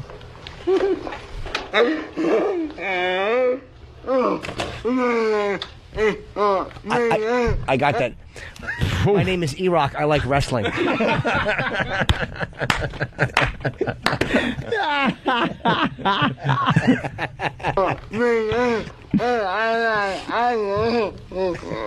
My name is Scott Micken, and I like ice skating. What a show-off. Counselor. My name is Travis. I am the movie star. My name is William, and I like fingernail polish. Wait, why did they go Wait, back to didn't you him? say that already? Why did they go back there? Because they can't tell who they're putting a mic in front of. For some reason, they go back to all these guys, and some people have different answers, and some people don't. All right, well. Fingernail polish. Man, My name is Jenna. I like bears. My name is Debbie. I like antiques.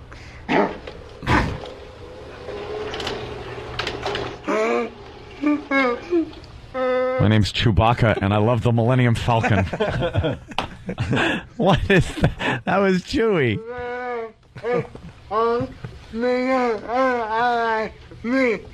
My name is Scott. Oh no, it's not. It's not Chewbacca. It's Chew Lead Paint Chips. Oh my God. My name is Scott Micken, and I like music. My name is Travis. I like beer. It's good for you. My name is William, and I like to wear dresses. Oh my God. Oh, I love it. Wow. And that's why he likes the fingernail polish. Of course. All right, now. William, Oh, sweet damn. pants. Hey, Show's we gotta over? get out of here, yeah. That went too fast today. Hey, We were having fun. Whatever happened to Craig? Yeah, what did happen I to don't know, we Craig? haven't got an update. Craig, you there? Craig.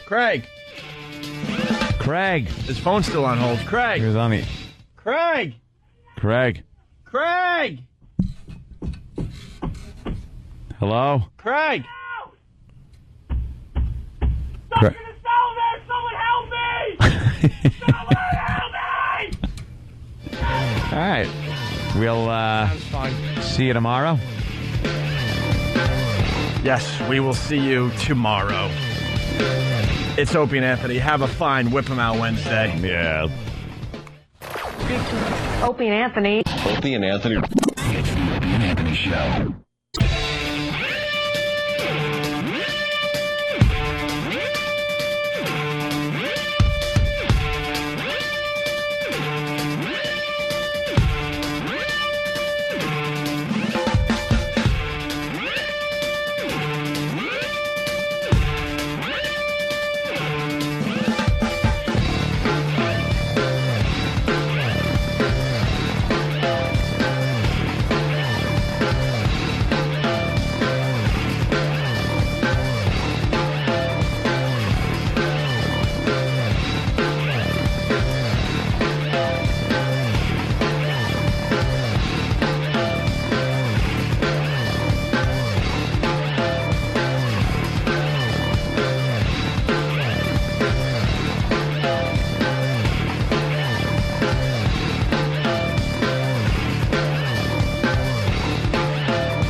around you. But I don't have that.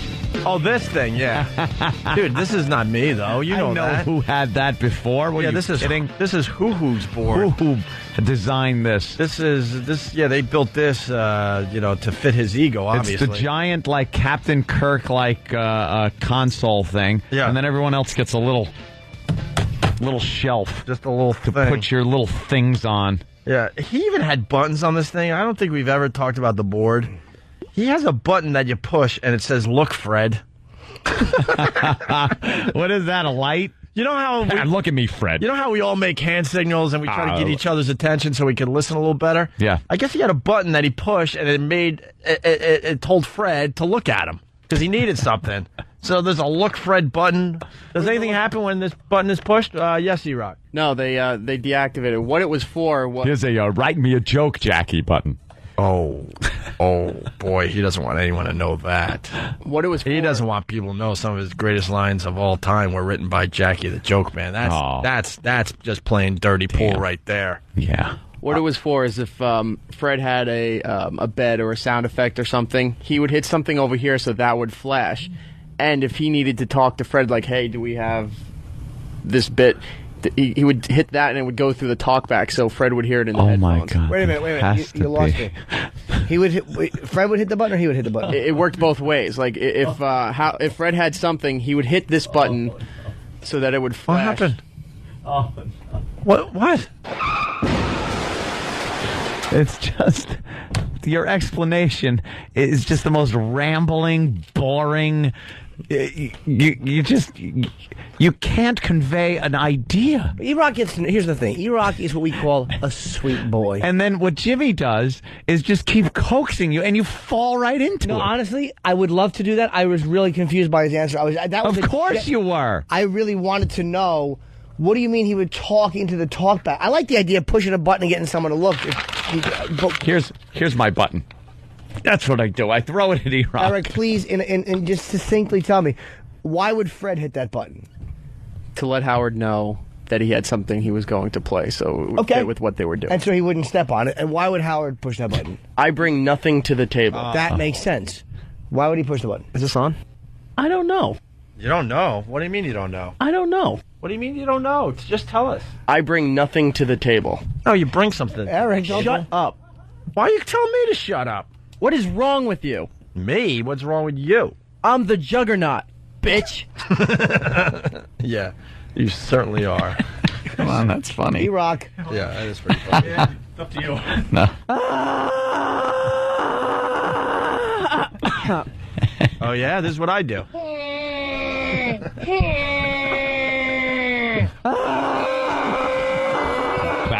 I'll battle with you.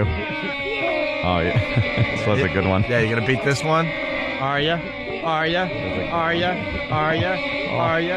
Are ya? Are ya? Are ya? Are ya?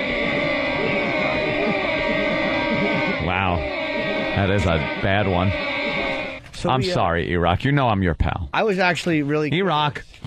E-Rock? Why would... Could you look up, please? Just say hi. He doesn't cry anymore. He just smiles. He used to cry in these situations, not anymore. He grits his teeth and goes, I'm going to kill him someday. I'm going to kill him. We've toughened him up. How would he talk to him in his earpiece without the audience? That's what you lost me on that part only. Oh, they do that all the time on news and everything. Yeah, you'd hit the button. Howard could talk into his mic, and only Fred would hear it in his head. Oh, okay. Yeah. That's all. There you are. Like, while something else was playing, or while someone else was talking, he could go, hey, do we have this? And he would hear. Well, it was more like, in Howard's voice, I can't do Howard, hey, Fred, I'm dying over here. Could you have Jackie the Joke Man write me another line? I need something here. Nothing? Well, it's just a fact that you... Hey, at 10 o'clock we get to talk to that douche from Wired Magazine. Why at 10 o'clock? That's when he was available. He's from Denver, too, so he's probably... a little sleepy. Yeah, it's probably 7 in the morning. A little sleepy. I have a big interview at 11, so I got to be... Do you? What do you got, Jimmy? What do you got? A buddy of mine who does a radio show. Oh, yeah? Mike Gallagher. You're doing Mike Gallagher's show? Yeah. Oh. Who's Mike Gallagher? He's cool. You're doing more radio at 11?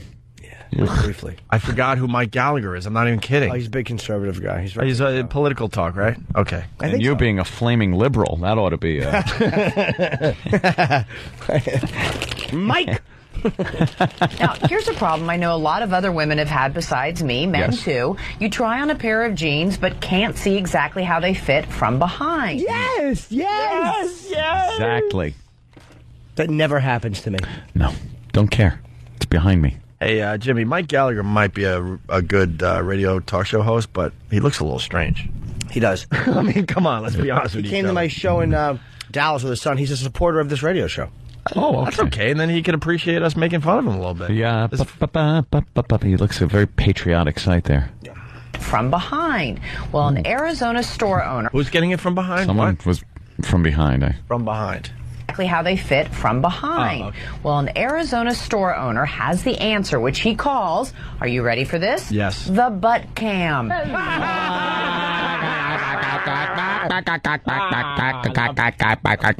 butt cam. That's funny stuff, the butt cam. Are you ready for this? Yes. The butt cam. He hooked up a camera and a flat screen, and the days of people twisting and turning are, well, shall we say, behind them. So far, this is the only store of its kind, but the owner thinks the idea will catch on. No, it won't. How about this? You put a camera on someone's cock, and you fucking see your ass rapidly approaching, to get out of the way.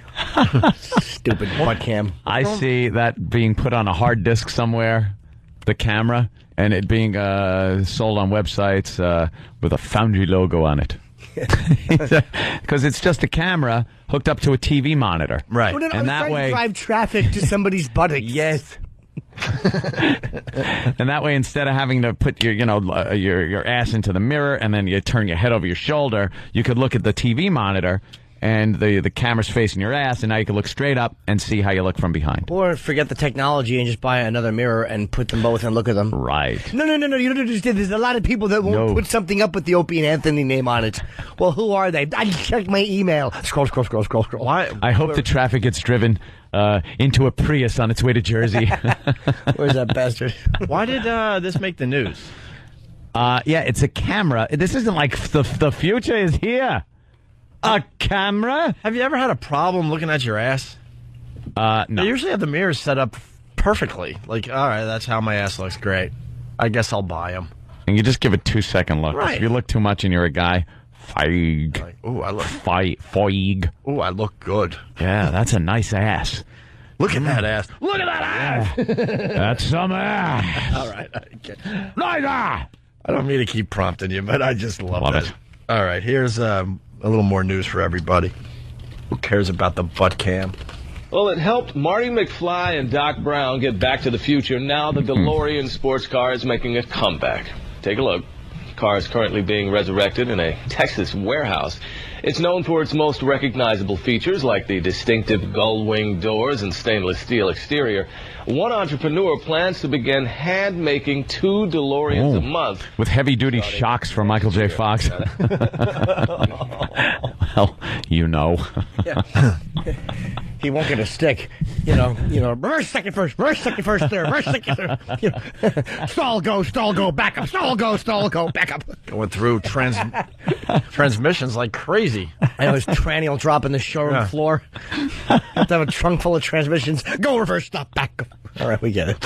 One entrepreneur plans to begin hand-making 2 DeLoreans a month starting next year. Now, that's an ambitious project. Is it? Wow. Are people interested in buying DeLoreans? No. Probably the classic ones, but they've been coming up in the news lately. People get so nostalgic every 20 years or so. They get all freaked out and have to go back and start buying up crap from the 80s right now. And then whatever that 20-year mark is, people start going, I could use a DeLorean. They get nostalgic? Yeah, they get all nostalgic.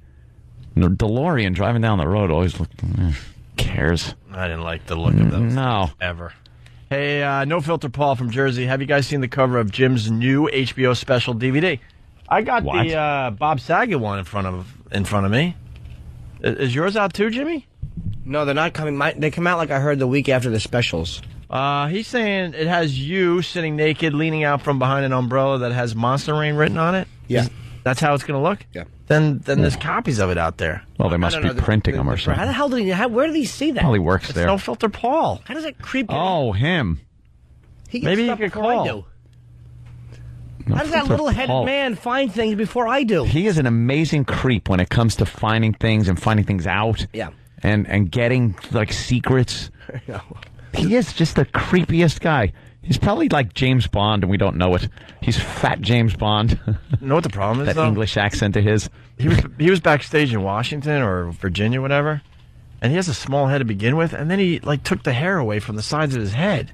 Yeah. When you grow your hair like into grow an afro, more of an afro type of right, thing to make your head look or seem bigger. A big belly.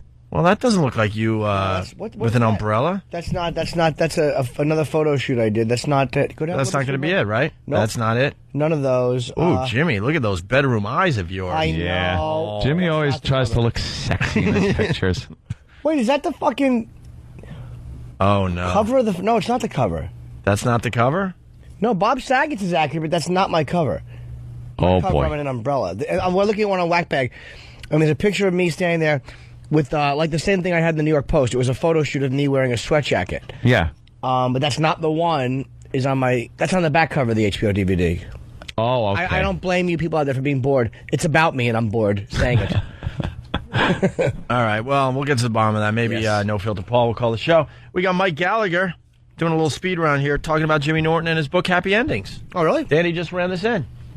Let's have joke time here on the Mike Gallagher Show. What's a good joke you've heard? By the way, speaking of jokes, I'm going to interview later this week Jim Norton. Anybody know who Jim Norton is? You might not, because he's a very raunchy comedian.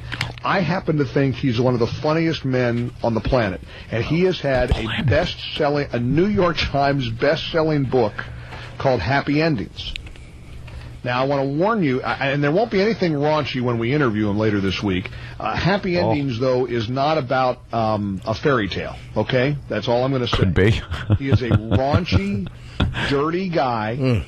I'm sorry to admit that I really find his humor... Wow, he's apologizing. He reminds me a little bit of Sam Kinison, the late, great Sam Kinison. Wow.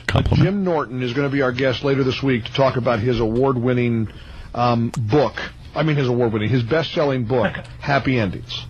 Wow. I've read about 25 pages already, and I was laughing so hard the other night, Denise was ready to call the paramedics.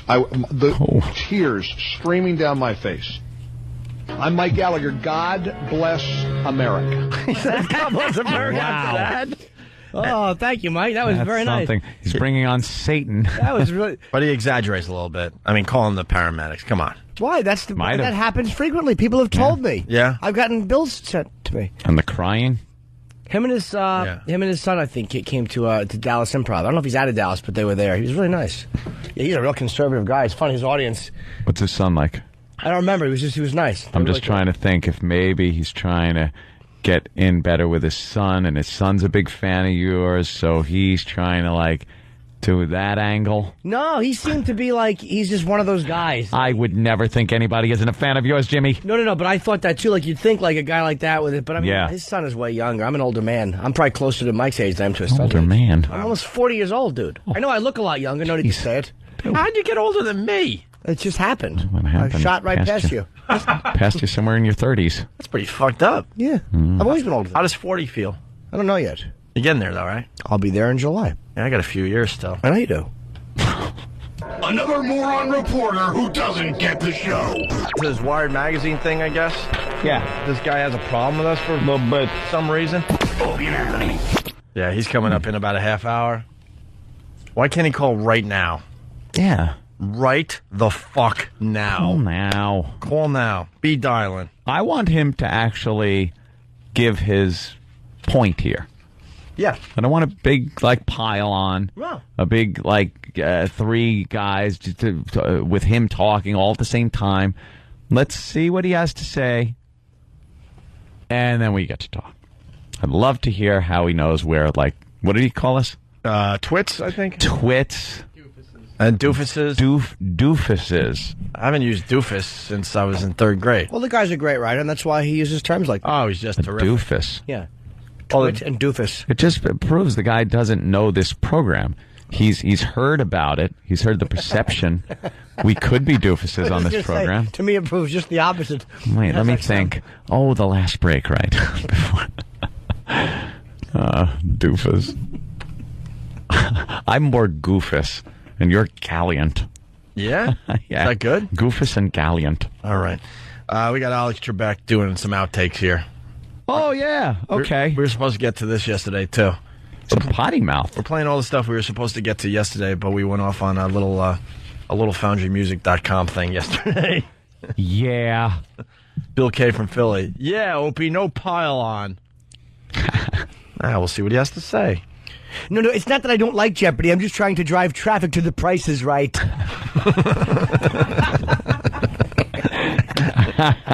Wow. Oh, wait, we got Steve? No. I want to hear Alex Trebek's outtakes, but I was trying to drive traffic to Crumb Crisp Coating. Steve Knopper. Yeah. Here he is. From Wired Magazine?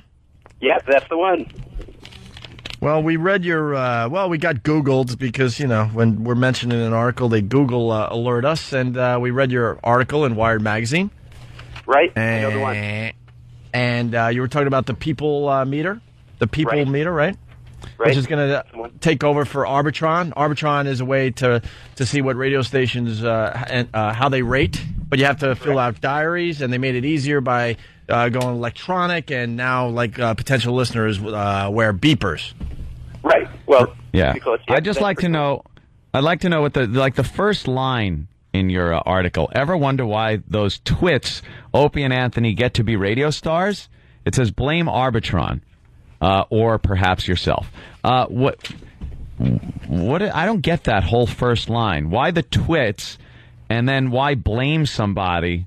I mean, if we weren't popular and getting ratings, we wouldn't be what you called radio stars. I'm a little uncomfortable with that title myself, but why all of a sudden, right off the bat, it was knocking us? Do you have a little problem with us or something?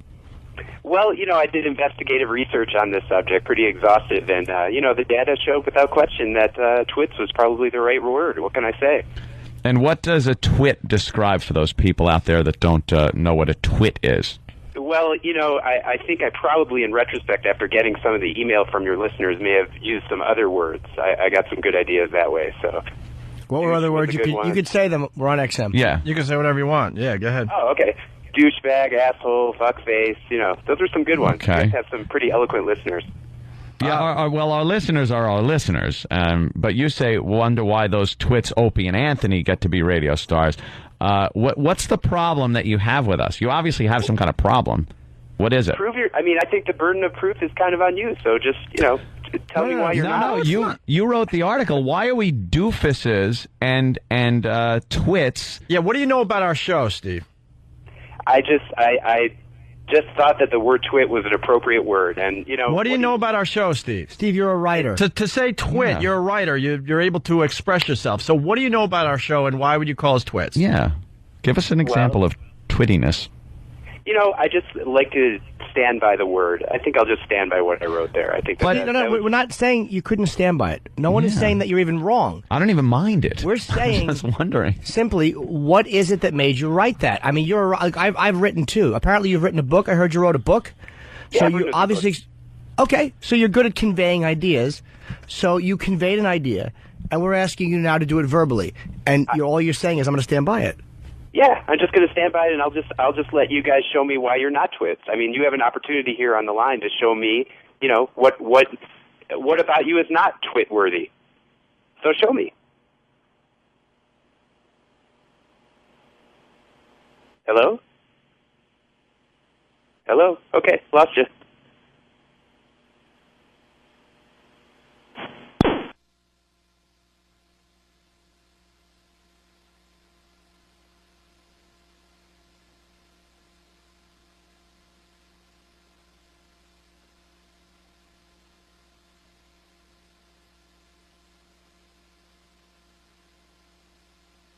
Thing he said. I didn't hear it. Okay. Well, call him back.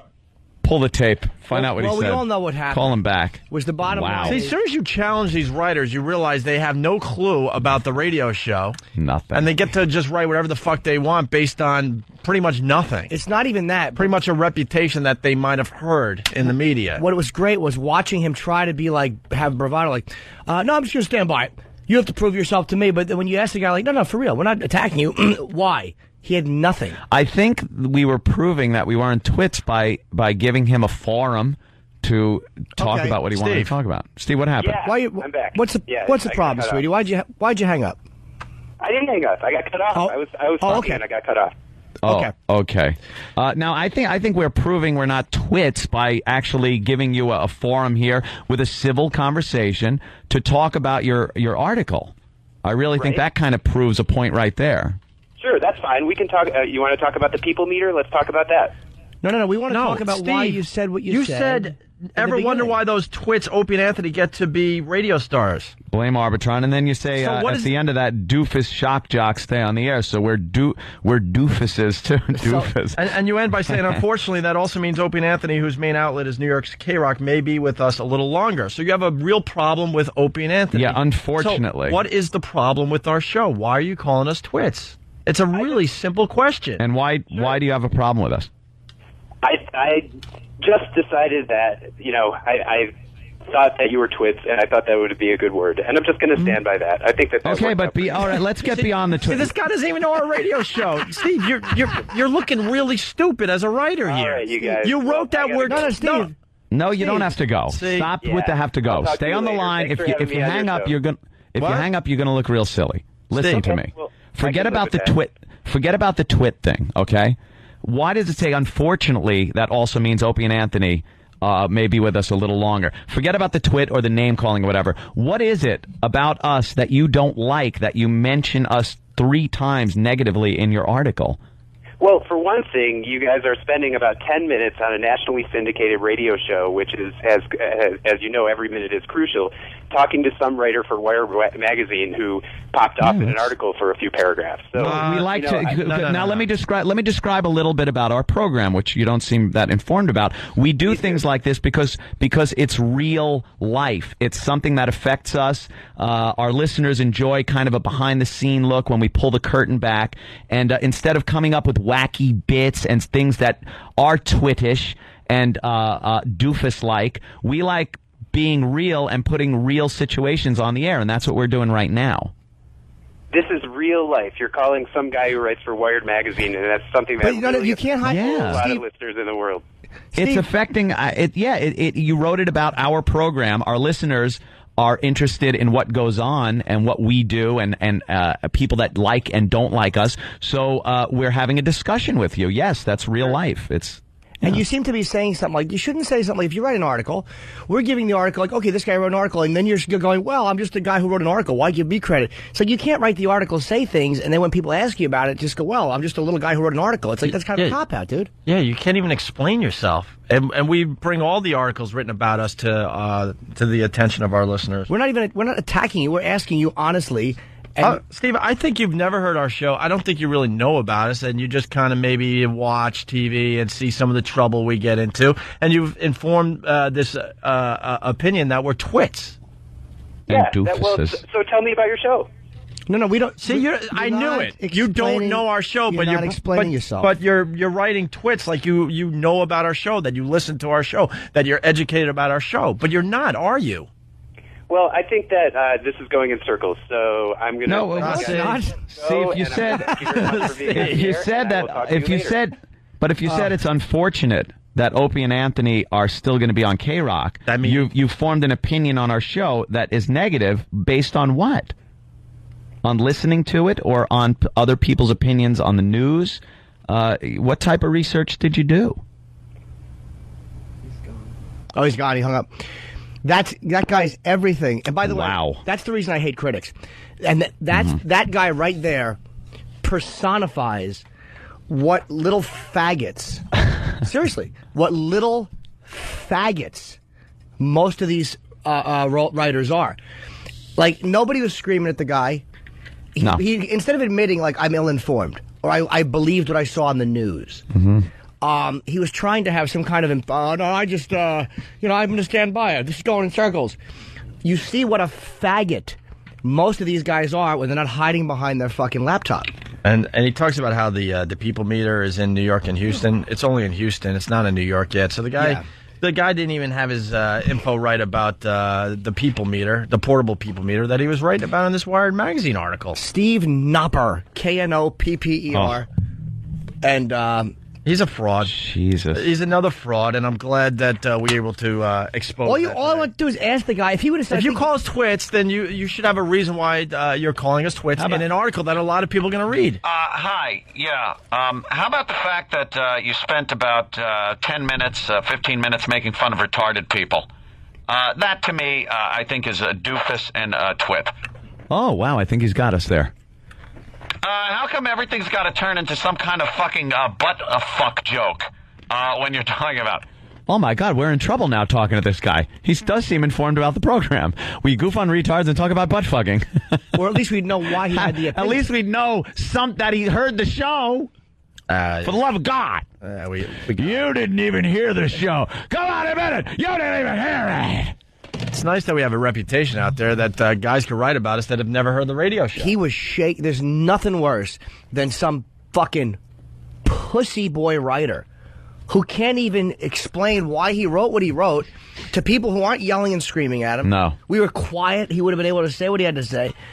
What a little faggot motherfucker. Yeah, he was expecting that he was expecting just to be piled on and yelled at and be the martyr reporter. And it's like, and he just came off looking like an uninformed dick. And it's like, hey, you little failed musician. You fucking little wedding band failed musician.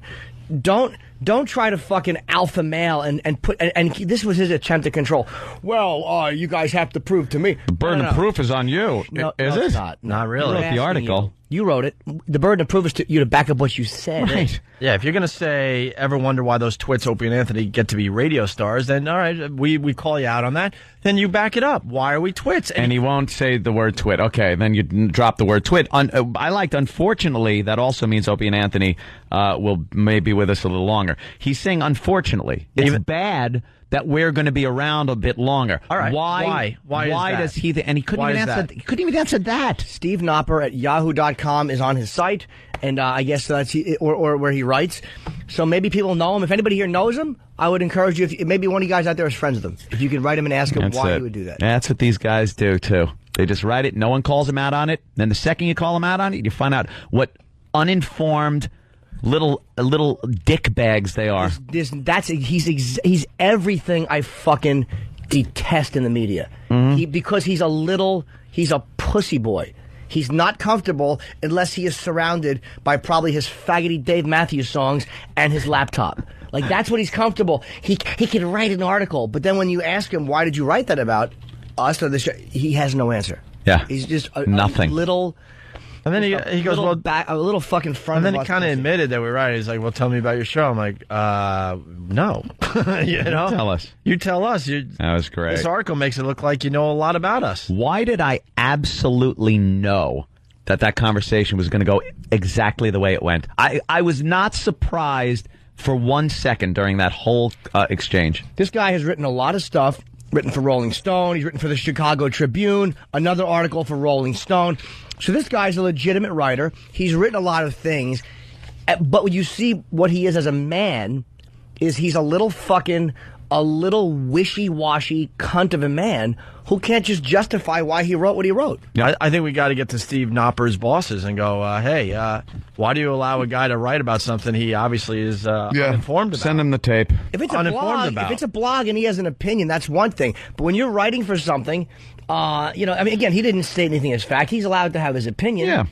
There's a reason why he's calling us twits. What is it? Yeah. But the guy can't back anything up. And I think the reason is because he's heard about us in the big boy media, of course, and just assumes that he knows about us without ever listening to one show. One bit. The main problem with him, though, by the way, is that he fucked up the Arbitron things as to where these people meters were going to be.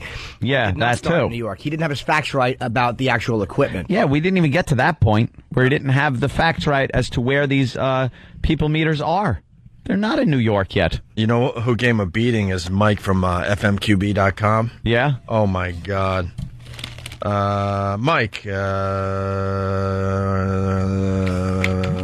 You're singing. That's being a twit and a goofus, just making noises. You're being a goofus. Hold on. I'm sorry. A doofus. God, that was great. I'm actually happy he did what he did because people like think like, why do you hate critics? Why do you hate that? It's like that's why. It's not the necessary opinion that they have. It's that they form an opinion like that and they write it and they come from this perspective of authority and this perspective of insider knowledge. Did you see my piece that I wrote? Yeah, oh, nice piece. Yes, very nice piece. You know, and then they hide behind this. Is what I love too. When you call them out, well, why are you wasting your time talking to me? It's like no. You didn't write something from that point of view. You didn't write this from the point of view of I'm a little man and I'm an uninformed jerk off. Had you written from that point of view, we wouldn't have called you out on it. Yeah. But you didn't. You wrote from the point of view of being a guy who's informed and a guy who's in the know. And when you talk to man and not yelled at and not bullied, you're a cunt. For real, I'm not even. You're a cunt, and you actually your wife. I hope your wife heard that because she's also a writer from Columbia, and I hope you can look at each other when you fuck, and she realizes that she would have handled that the same way you would have. There's some communication going back and forth with Mike and this guy from FMQB. He explains why he's misinformed about the whole people meter. Oh, he does? Portable people meter, which will bore the hell out of the audience, and I don't know how far we could get into that to begin with. But then he writes, this is Mike sticking up for us. In return for fact-checking your article, do you think you explain why the O&A references were needed in the article? I get it, you aren't a fan. If that is the reason, then just say so in the article. But to suggest Arbitron methodology is the reason doofus shock jocks stay on the air is just ludicrous. If anything, PPM will only enhance O&A's rating status as their target demo is one Arbitron had issues with reaching by using the diary method. So he calls him out. Are you just saying it because you're not a fan? Then say so. Yeah, he kind of used the article, which has nothing to do with personal taste in radio shows. It's an article about the people meter versus the old way that Arbitron worked. And he's got to throw in this little personal sniper shot at the show. Steve wrote Mike from FMQB back. He writes, the O&A references were perhaps gratuitous. Thank you, God. But the logic seems commonsensical? No, look at him. Commonsensical. Arbitron Diary said they liked the show, therefore it got good ratings and had stayed on the air all these years. I am fairly confident that if it did not get good ratings, it would have been canceled long ago. Well, yeah, that's how it works. Duh. But then not only Arbitron, Did I just say duh? Not only Arbitron.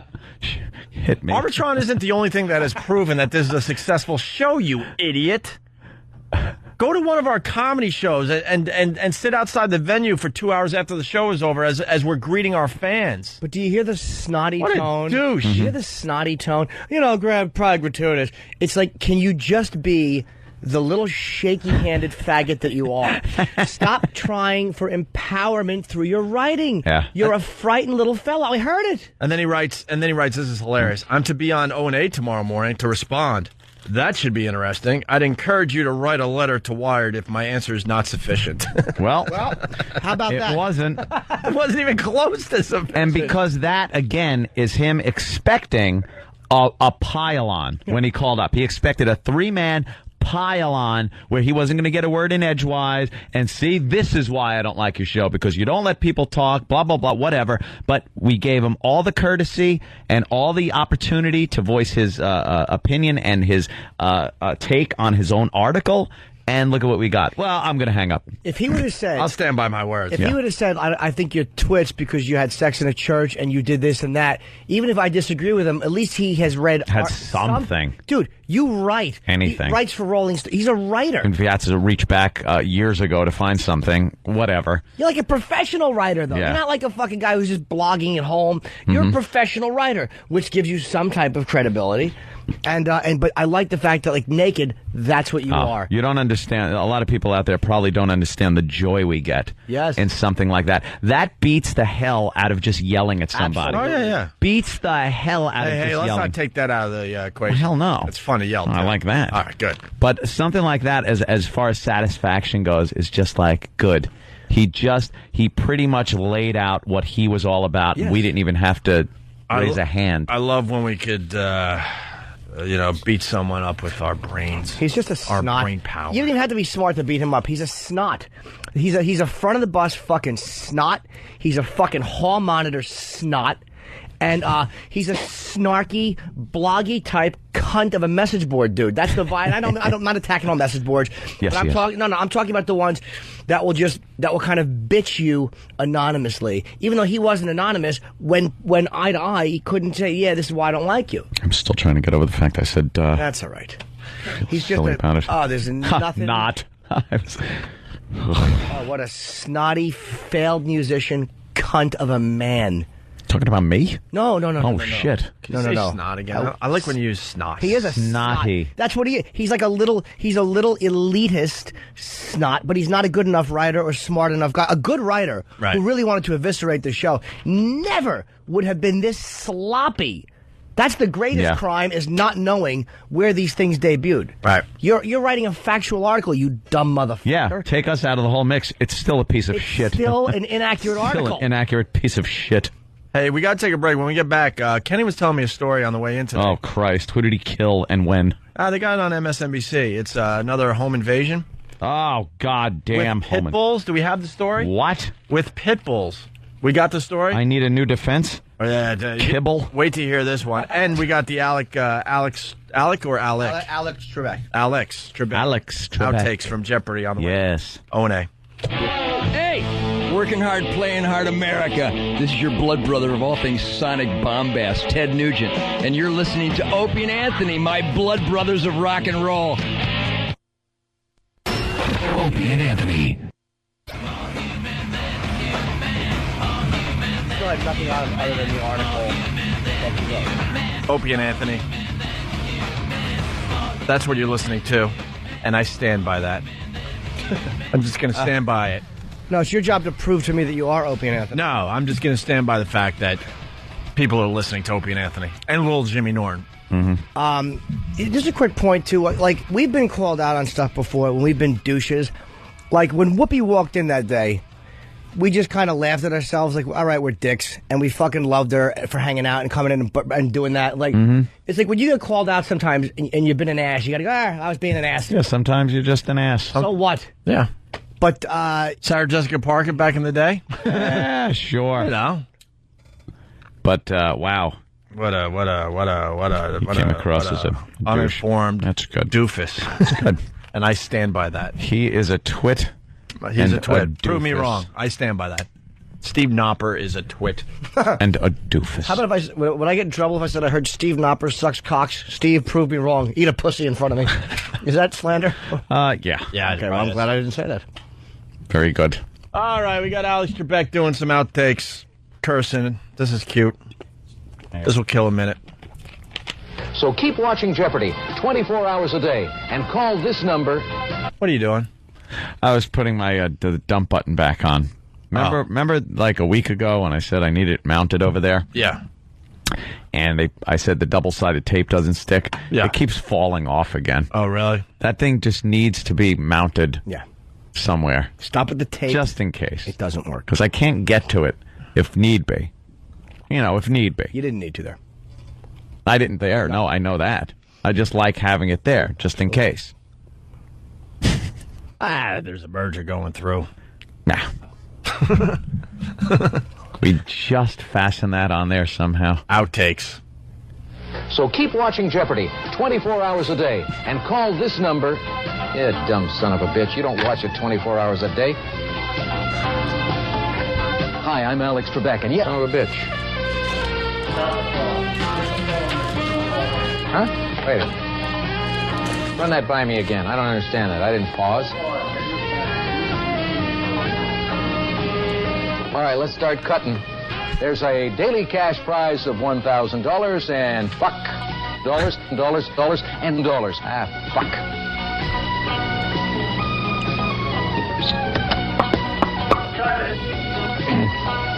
Oh, son of a bitch. Somebody going to tell me why? Here's a little hint. Pick up. Take one. $25,000. It's all on the same tape. How are they going to lose it? $25,000, $50,000, $25,000, $50,000, $100,000, dollars. Oh, I'm not dollars. Ready, so I'm going to do it. He's Canadian. He can't say dollars. Dollars. Yeah, you can tell these are old. Don't worry about it. $25,000, $50,000, $25,000, $50,000, $100,000, dollars. Well, I'm not quite ready, so I'm going to do it now. Dollars. It's for you. No shit. Call now and play Phone Jeopardy. Fuck you. Fuck you. Fuck you. Fuck you. It's actually audio of him talking to his wife. That just goes to show you. No matter what your image is. Yeah, we all do it. Everyone uses that foul language. We all do some of that fucking. Wow. What's up? I can't use it. What do you got? Oh, no. I have to give my buddy back his thing. He sent me an Ozfest badge, but I will not be. I was going to attend tonight, but I can't. I don't think. But it's a good one. Oh, that's. So I will give it back to you. I'm not going to name his name, but the guy who sent me this, thank you so much. I will send it back to you intact. You'd have been able to get around with that. Probably. Where's Ozfest? Camden tonight. It is? It is. I'm sure YSP would take care of me. They're always great about it. But I think I'm going to a movie premiere here in New York. And I got to go to Boston tomorrow. I can't fuck around. I got to be ready. All right. Let's say hi to No Filter Paul. Okay. Hey, good morning, guys. Hi, Paul. Hi. Good. I just want to let you know, Jimmy's cover was in the video trade magazines about a month ago, the one with him just standing there, and then this week they published the one with the umbrella with him naked sitting behind it. About a month ago? A month? Yeah. And it says Monster Rain on the umbrella. Yeah, that's the one that they just published this week. Okay. Yeah, that was the one we made. I wish I would have had a haircut there. But that's going to be the actual poster for the special, too. Just me behind an umbrella. We were doing a photo shoot, and I just thought of rain. I'm like, I got to have something with rain. So I started holding an umbrella, and I'm like, fuck it. I'm like, Pete, get everybody out of here. And I just got nude and sat behind it.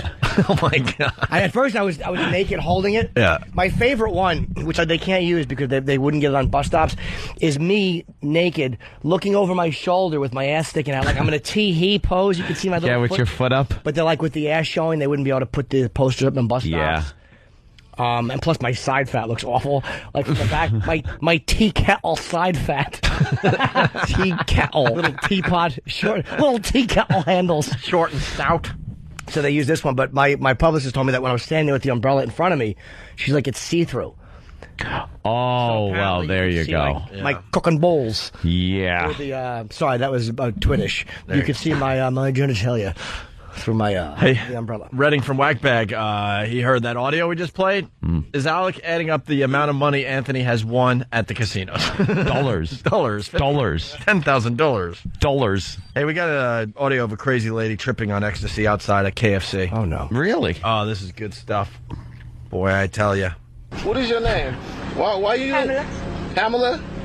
Kimberly Wilson, 224-66. I have a mission. I have identification. Oh, my God. On ecstasy? Yeah. Oh, you can find this on YouTube, by the way. Crazy lady at KFC. Are you high? Wait. High off what? What are you smoking? No. Now you smoke more than cigarettes. Oh, no, happiness. No, you got to be high off more than that. I'm high, but seriously. You're happy? That's why you're high? Yes, ecstasy started out as not a drug. You have ecstasy on you? I have ecstasy. Where? Everywhere. It's in your system? Yeah, and it's not a drug either, man. What the How is this presented? What do you mean? Like, is it some guy? It's just some guy that or noticed some crazy chick outside KFC and happened to have a camera and away you went. How old are you? No, go watch Moonlighting. Moonlighting? Share. Where's that at? I've seen that. The movie. Oh, it's a good movie? It's an ancient tale. Is that right? Nicolas Cage is just a wee boy. Wow. And Cher, when she, before I got you, babe. Well, that would be after I Got You, Babe. And I think it was Moonstruck, wasn't it? Yeah, Moonlighting. That was the Bruce Willis show. Yeah. It propelled him into stardom, though. Am I right or wrong, guys? Certainly did. Bruce Willis break coming up. That's when he had hair. I don't remember. You've been throwing it up? Oh. Is that what that means? Yeah. Oh, well, hell yes, I'm on blood. That's what it is. I'm not, as a mix, I can hang. Well, where you from, Paula? I'm from Pasadena, shit. Oh shit, that's where the P Dogs is at. Dude, like, you know. That's where the Bloods is at. All the PDLs is in Pasadena. I kill or something? Devil Lane? What do you mean I'm a gay? Nah, what? Blood? Did you? All right, Blood, be easy though, all right? Wow. That's her right there. There's more to the video. You can check it out for yourself. What an awful gut she has. It's not Yeah. necessarily huge. It's just mushy. She's got skinny gut. Yeah, exactly. She's skinny, but she's got a bizarre little gut. Big paunch. There's an article here, by the way. It says poll: white youths happier than others.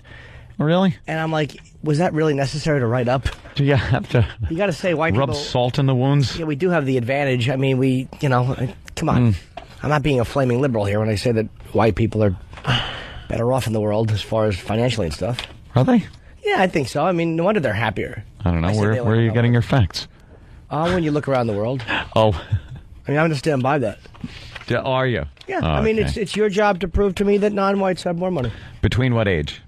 Because I know there's an age in there somewhere. Yeah, don't mess with stats with Anthony. 1324. 1324. Sure. And most of them are probably, I'm guessing, suburban and have less fear than city kids would have.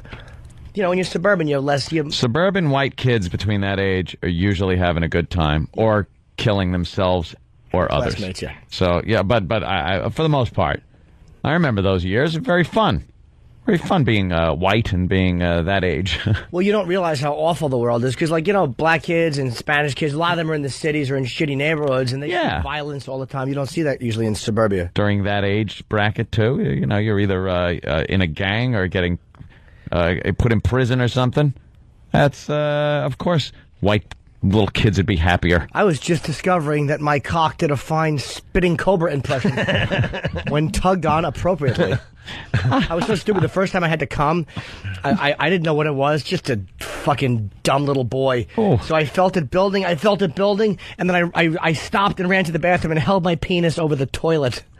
Aw. And nothing happened. Nothing happened? No. Because you'd, stopped. It went away. It went away? Did you do it till it came back No, again? I was a little nervous. The next day, though, I did. And, well, life changed. What happened? What did you like? Did you freak out when it came out? I don't remember. I remember I used to jerk off so much that I remember I'd go home for break from 8th grade because I went to 7th and 8th grade across the street from my house. I'd go home for lunch break, and I would just jerk off, and I would doze off with the load on my stomach. I wouldn't clean up. I would come home from school and just whack off on myself and then fall asleep with it all over my stomach. Oh, Jesus. I jerked off one time watching Happy Days on my black and white TV. Didn't matter what And I wasn't it was. horny. I was just doing it for the third time. My dick was totally limp. And I remember seeing Tom Bosley on the set, on a black and white set. And I'm like, this is becoming a problem. You don't want to jerk off to Tom Bosley. No, I wasn't. I just happened. It was some fantasy about looking up this girl Lynn's skirt or something. I remember the first time jacking. I was under the impression that just the feeling of the building was jerking off. That was finishing. Because then you get some gooey shit, all that stuff comes out, the pre-cum. Yeah. Yeah. So you think that I thought, see, here's how stupid you are as a kid. I thought that was coming. And as you're jacking, it's feeling better and better. Right. And it's like, wow, something's building up. And I'm like, oh, man, look, I jerked off. But I kept going because it felt good. And then it's like, what? Holy fuck, what is this? Yeah, it's a scary thing. What the fuck is this happening? The first time you go the distance. Because I remember, like Jimmy, I was too scared to continue because I'm like, I don't know what the fuck's going to happen. Something's building up here like a sneeze. Yeah, my ball's going to explode. What's going to happen? Yeah, like that's what it was. And then once I got over the fact that, holy shit, what the fuck was that? Then it was like, wow. Well, now I know. Gotta do that everywhere. That's right. Gotta do that every minute, every second where I am. I don't care. I'm jerking off. If I could go back and change it, I would. Oh, would you? Yeah. What would you do? More. I'd do it more. Yeah. You do it more. Yes. No, I would do it healthier. I wouldn't make myself stop before I came. It fucked me up sexually. Like I always make myself. Yeah, I'll jerk off a little for hours. Oh yeah, but every kid's done that too. Yeah, I know, but I'm 39 now. Oh man. Okay. Sorry. It's not good. You still do that where it's just awful. jerk. Yeah, goodbye, Wait. Nancy. Find something better. Click, point, click. That one's good. Jerk. Nah, I can find something better. You ever get it to the point where It's so sensitive. You're just like flicking it every once in a while for a Yes. Yeah. Ow. Well, I'll do this on the back. Like I'll just slowly slap the back. Not hard, just a little slap. And you get just a little like tingle, like if you flick twice, it's over, Johnny. But you're just like every once in a while, just to get a nice little feeling. And you see what kind of discipline you really have, and then you're like, fuck it. But every time you tap it, the cum parade starts, and they all march up to the helmet and go, all right, go back. Yeah, go back. Not too far. Cum parade. It fucking marches up, they all back up a little bit, and they wait to catch you off guard. Yeah, here he is. They know Any you'll fuck up second now. again. Any second. And you're just like every once in a while, oh, that feels really. Well, that's right. That was close. Oh, wow, that was good. Okay, all right, That was a close one. All right, hold on.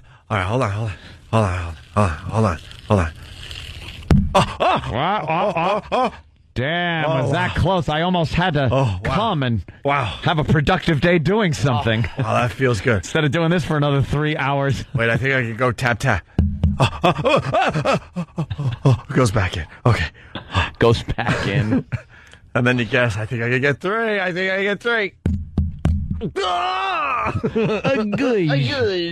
goosh. And the worst is when you're jerking off in a peep booth, because the way you just lost me. The way it is, my legs are spread. The booth is small, so my left foot and my right foot are both pressed against the fucking bottom sides of the wall. You know, and you're jerking off and you're pointing your dick down when you have to come. And when you come, you have to brace your hand on the wall above you. And you just come on the floor. And it's not quite as... it's just wrong. It's like, and you come on the floor. That sounds horrible. And your legs are numb. You have like toilet on the too long legs. And my fucking legs are numb. And then you got to straighten up, which is like a newborn fawn. There you go. It's awful. You got to shake your helmet off, wipe the tip off because you got fucking a load on it. And then you have to walk out and hope you don't see people you know. Hey, how you doing? Shaking hands with people. Dad, what are you doing here? Yeah, was that you going to the next booth? Mike in Cleveland, what's up? Go there. Nothing much. How's it going, boys? Hey, what's up, man? Yeah, the first time I jerked off, man, I was in the bathtub and I poured some shampoo on my little boy cock, and I started rubbing it with my fingers. And when I finally blew my load, I thought it was the shampoo that did it. So I kept running to the bathroom about twice a day to take a bath, pouring shampoo on my dick. My mom was bitching about it. So who's going through all the shampoo? Later, boys. He thought the shampoo did it, huh? I tried to fuck something one time. I talked about this years ago. I read it in a porn magazine. I hollowed out a banana, and I duct taped it around the outside, and I put warm water in it. And I tried to fuck that because I read about it. It was awful. God. My limp dick just dangled in lukewarm water. Yeah. Did that work out for you? Horrendously. My dick just smelled like banana when I was done. There's no load, no nothing. Just me dumping out a duct taped banana. What's the prison pussy? It's a washcloth. You need a washcloth, rubber bands, and a surgical glove. Right.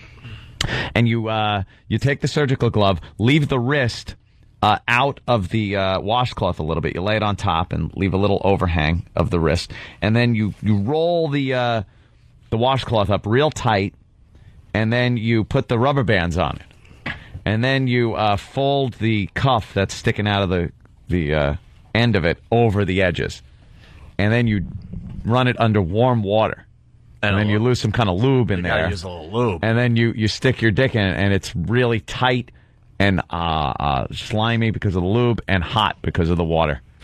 And then you could fuck that. Or some waif in the shower. Wow. What? It's just if you need to. Hey, you know something?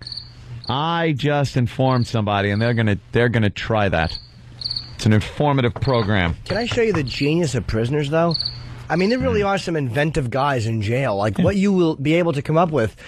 Grilled cheese they make grilled cheese on fucking heaters. I mean, they just do shit I would never think to do. That must be tasty. Oh. Big fucking toenail clippings in it. Use Lad Bag from Boston's Whack Bag. Use Lad Bag. But the worstest is getting too close. Trying to hold back and then busting when you don't want to. So then you have to hurry to make sure you get all the poison out. All the poison. You don't want to dribble. Last night I was fucking. My girlfriend and I got home. We were going to fuck. We ordered a little bit of food because she was hungry. So I figured we could fuck real quick before the food got there. And so I went down on her, and it was my turn. So we're fucking. It was really good, and I was really close. And then my the awful phone when security has to call up? And I tried. She's like, come on, just keep going, just come. And I couldn't because I kept carrying the phone and thinking they're going to leave with the food. So I backed out with old Slimy Dick, and I had to run. Me and Slimy Dick had to run into the fucking kitchen and pick up the phone. Yeah, you could send the food up my fucking wilting Slimy Dick. It was fucking horrible. You make it sound so sexy. Old Slimy. Yeah, that's what I had.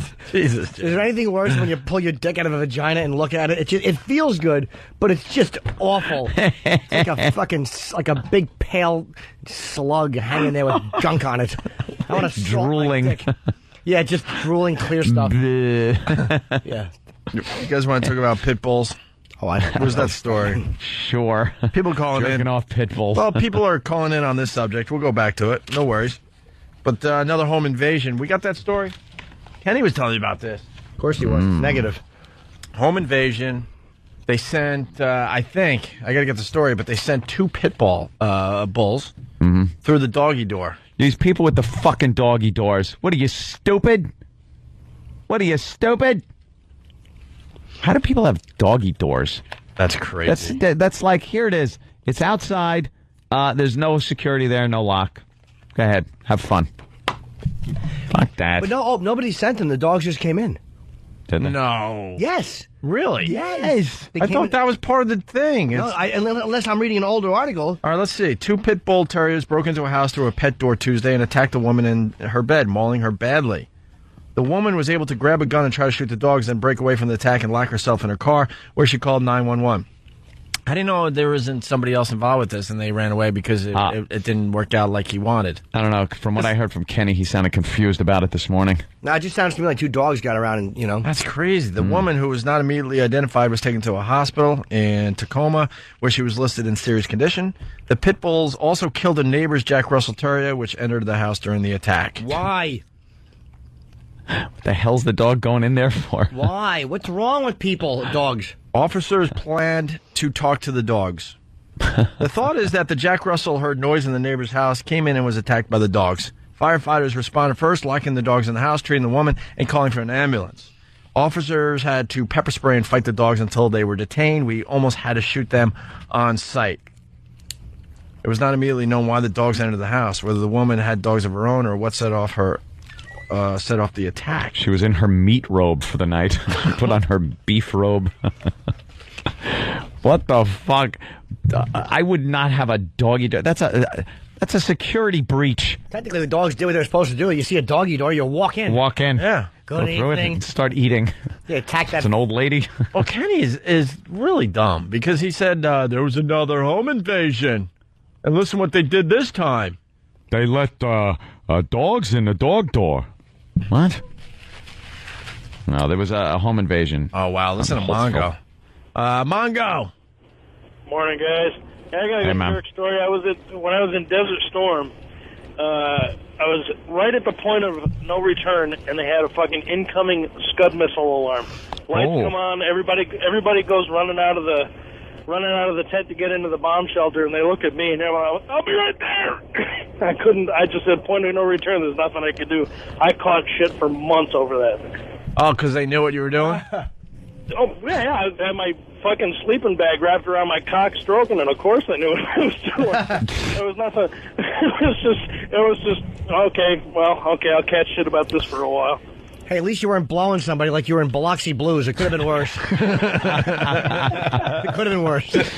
Very good, Mongo. Let's go to Rob on Long Island. Rob, what's up? Hey, Rob. What's up, guys? Yeah, when I was 12, the first time I ever jerked off was to Mom and Dad Save the World. What is that? The most atrocious movie there ever was. Basically, up until that point, like every time I would try to jerk off, I would reach a point to where I would feel something and didn't know what it was, so I'd stop. And then one morning, I just went with it, and that movie happened to be on. And every time, I was basically waiting for I forgot her name in that movie. Do you know who the lead was in that movie? Kathy Bates. Esther Roll. Nell Carter. No, that would be hot. It was Terry Garr. Everyone knows that. Yeah, so every time she would pop up on the screen, then I would go like a rabbit and then wait for her to pop back on, basically. But yeah, just basically jerking it to that.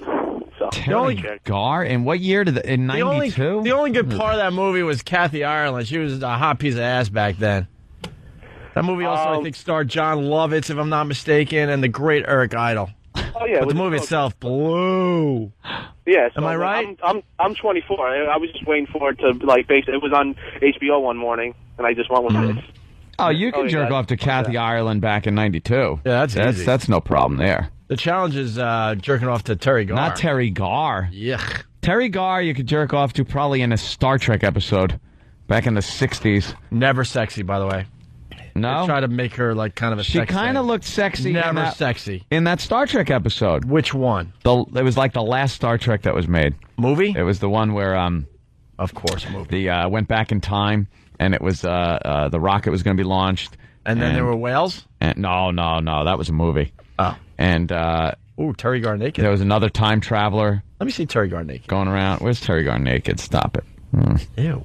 She's cute. Nice little A cups. No. I like tits that you can hold the entire tit in between your teeth.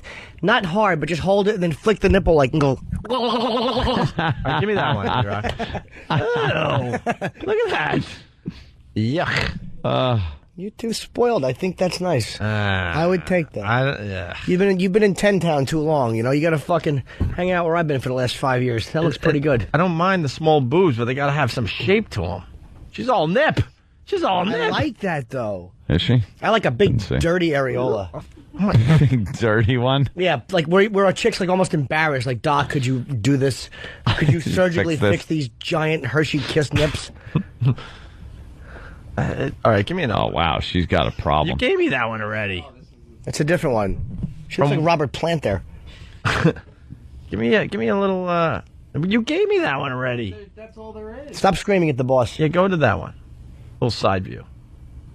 Oh my God, you like that? Yeah, but I don't like her panties. Her fucking panties are hell awful. is going on there? She's got a triangle for a boob. What Yeah, happened? exactly. You give it a good lick. Whoa, what's this picture of her? That looks like prosthetic makeup. Whoa. IMDb. Ew, what a fucking fat stuff. Well, that's because of the medication she. Oh, is it? Yeah, what is she taking? Chocolate pudding? No, it's the medication that makes you really fat in the face. Oh, steroids? Oh. No, it's that Prednisone or some shit? Yeah. What's it for? Pregnant face? What's his name? Had the same crap. Jerry Lewis? Jerry Lewis, yeah. Right. Steroids. It's a steroid, but it has the What's it for though? Like what Pregazone. What condition causes you to take that? When you She's got I think she's got MS or something. Oh, okay. Yeah, she's got problems now. Oh wow, look how big her fucking face is. That does look like makeup. Yeah.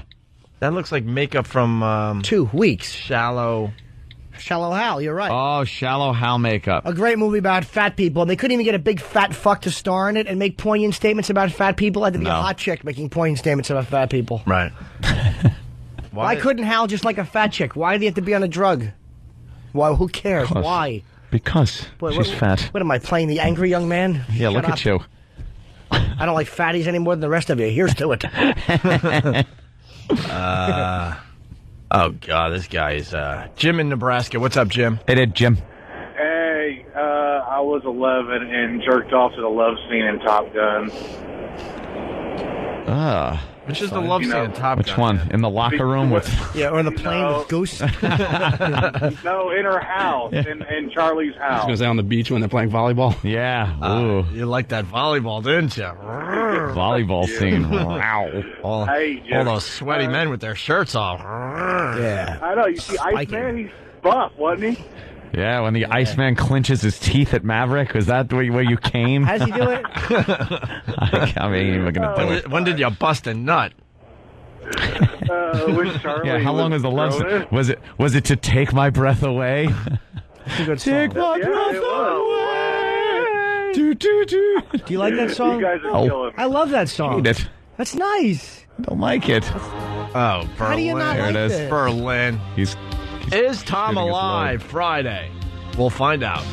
Here's It's a Berlin. nice song. Take my breath away. Berlin. Oh.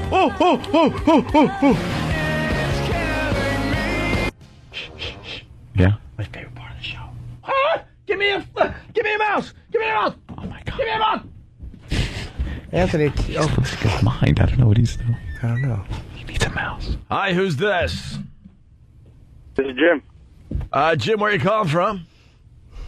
Hey, man, I couldn't hear you for a second. What'd you say? Where you calling from, Jim? Calling from Jersey. Yeah, it's K-Rock. Why are you calling us? I'm calling for the ticket scalper. That's right. For what show? I want to go see the Traveling Virus with Opie and Anthony. Hi, are you serious? What caller are you supposed to be? I'm supposed to be caller 92. Yeah, you're 91. I'm sorry, sir. Oh, man. Hi, who's this? This is Sandy. Good evening. Yuck. Hi, who's this? Hello?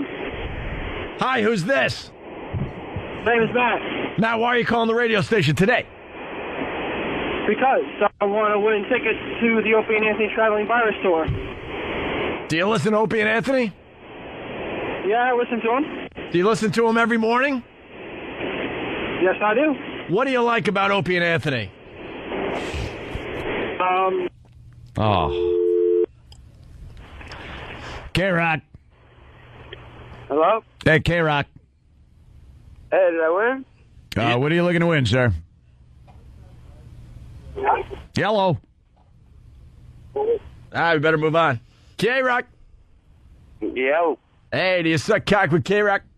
What's up? Did I win? Do you suck cock with K-Rock? Excuse me? Do you suck cock with K-Rock? Do I do what? Do you suck the cock with K-Rock? Do I suck the cock with K-Rock? What kind of question is that? That's the phrase that pays. Do you suck cock with K-Rock? Yeah, I don't think so, buddy. That's not right. All right, well, we're looking for a cocksucker for these tickets. Thank you. Hi, who's this? This is Tommy. Hey, Tommy, you suck the cock with K-Rock? What? Do you suck the cock with K-Rock? Yeah. Fag. Hi, who's this? Christine. Do you suck the cock with K-Rock? Yes. You win. Hi, who's this? Hey, it's Chris. Hey, Chris, how are you today? What's going on?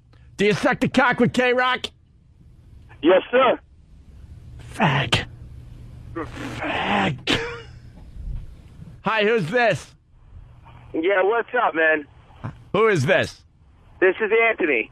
Anthony, do you suck the cock with K-Rock? No, I don't suck cock, man, but I want to go to the Traveling Virus. But you got to suck cock with K-Rock to get the tickets. What the hell does that mean, buddy? You're being a freak. What's up with that? Do I get the tickets or not? Do you suck the cock with K-Rock? That's what I'm asking you today. If that's what I got to say to get the tickets, man. All right, prove that you suck the cock with K-Rock. No, I can't say it out loud, man. That's just not right. It's the phrase that pays, though. Yeah, I don't think so, man. Do you suck the cock with K-Rock and get the tickets? Sure, man. I suck the cock with K-Rock. Hey, dude. Yo, what's up, man? You're a freak, man. What? Why would you say that, man? Because you're fucking with me. Embarrassing. I'm just trying to get these tickets, buddy. You know, while your friends are listening, that's kind of embarrassing. Now in about 10 minutes, you're going to hear you saying that you suck cock. Why would you say you suck cock? Opie and Anthony can't say half the shit they say on the air. They ain't letting that fly on the air, my man. Do you ever hold a cock in your mouth just for a second? Not to suck it, but just to hold it there? Never once, Like man. just to rest it in between your gum and cheek? You are one sick-twisted fuck, my friend. What was the closest you came to sucking the cock? Never once. How about this? No, everyone came close Come in on. some weird way. Never even once. You're holding a ladder for somebody, you yawn, they Right. almost fall forward. Right. You're a sick fuck, my man. You're painting houses during the summer, and your buddy's up on the ladder with the short shorts, and you can see his cock hanging out a little bit, and you're below him. Measuring someone's inseam? Yeah. With your mouth? Wow, man. You guys really are freaks over there. How do I get a job over there, man? If you had to suck a cock, would you prefer clipped or unclipped? I don't know, buddy. You sound a little bit into it yourself, though. No. I'm not being gay. I'm just saying, would you prefer to suck a cut one? Yeah, you're just talking about sucking cock. Attaboy, that's the spirit. Would you want to suck one that had been cut at birth, or would you want to suck a natural one where you would peel the foreskin back to get to the head? Dude, you really, really got some issues. You should go talk to somebody. Let me get some fucking tickets, my man. I'm not even being a jerk? I'm curious. Like, would you, if you were stuck in a cock, right? Say for tickets, would you massage the balls? Does your boss know that you're wasting up his phone bill with this fucking bullshit? It's not bullshit. Yeah, we're just trying to make it a little more interesting than the average giveaway. Now, do you suck the cock or what? And if you do, what do you do with the balls? Do you leave them alone? Do you lick them a little? What do you do with the balls? I don't touch Do you tickle them a little bit? So you don't touch the balls while you're sucking cock, right? So you do suck cock. I don't do either, man. Oh, shit, my boss is coming.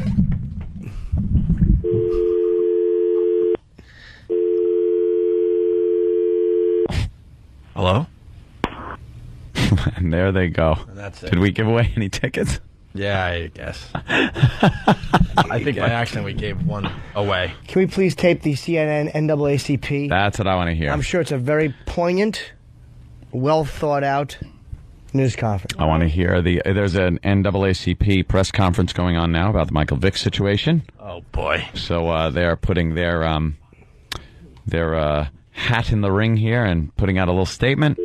As NFL Falcons sponsors not to ban Vick permanently. Why would the NAACP get involved in a fucking animal abuse case? Why? Why have black people become so obsessed with race that they would get involved with this, an athlete Such a negative thing. who got caught fucking up? They're asking the NFL, the Falcons, and the sponsors not to...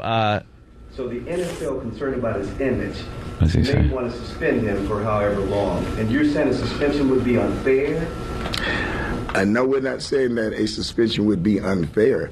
But what we are saying, let's maintain our humanness when we are trying to remedy the whole situation. Yes, there are many dog lovers, fans in the NFL, but there are also many other people who just love Mike Vick. Holy shit! What kind of did you guys talk about this before you decided to go on the air with it? To recognize that I gotta hear this.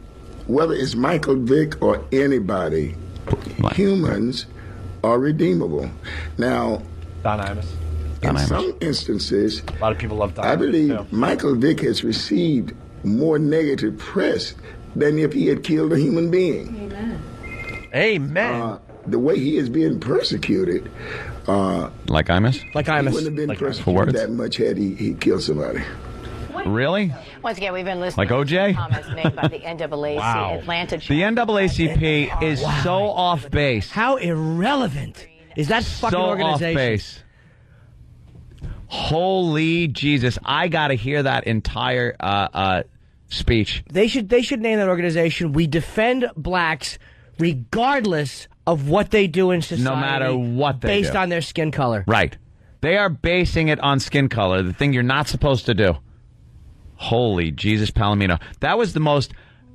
that was the lamest excuse I've ever heard for somebody sticking up for somebody else. That is... I'm stunned. What a terrible organization the NAACP is. Michael Vick is everything that's wrong when you're famous. How about this, you dumb motherfuckers at the NAACP? How about you look at it like here's a guy who little kids love. Yeah. And how about this? Not just white kids love him, black kids love him. How about this? They wear his jersey and they emulate him.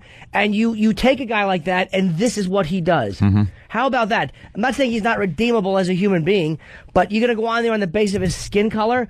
Just 100% based on his skin color, they're defending him. It has nothing to do with anything but his skin color.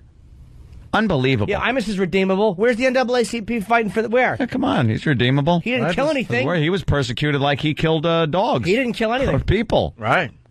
And there's a lot of people that love brother. Mr. Imus. Fucking phony culture we live in. Worlds Fucking apart. phony, man. Just doomed as a society. But well, Doomed.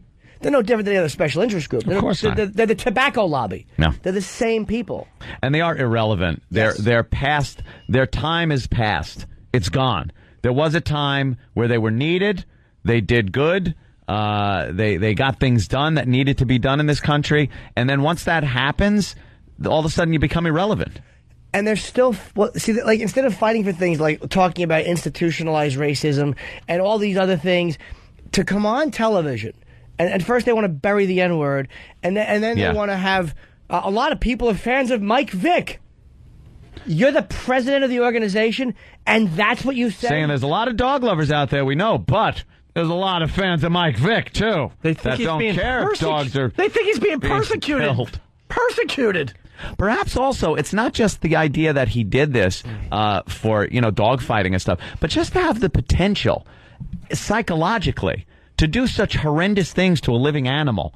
Not hunting. Hunters, that's one thing, and people are not into hunting, too. I understand that. But it's different. A hunter, for the most part, there are some sadistic bastards out there that hunt also. But for the most part, there's this respect for the hunt and the animal and the tradition that goes along with it. Now, a lot of people won't agree with that, but so be it. But the dog fighting and the killing, the hanging, the drowning of an animal like that, there has to be something in you psychologically that ain't fucking right.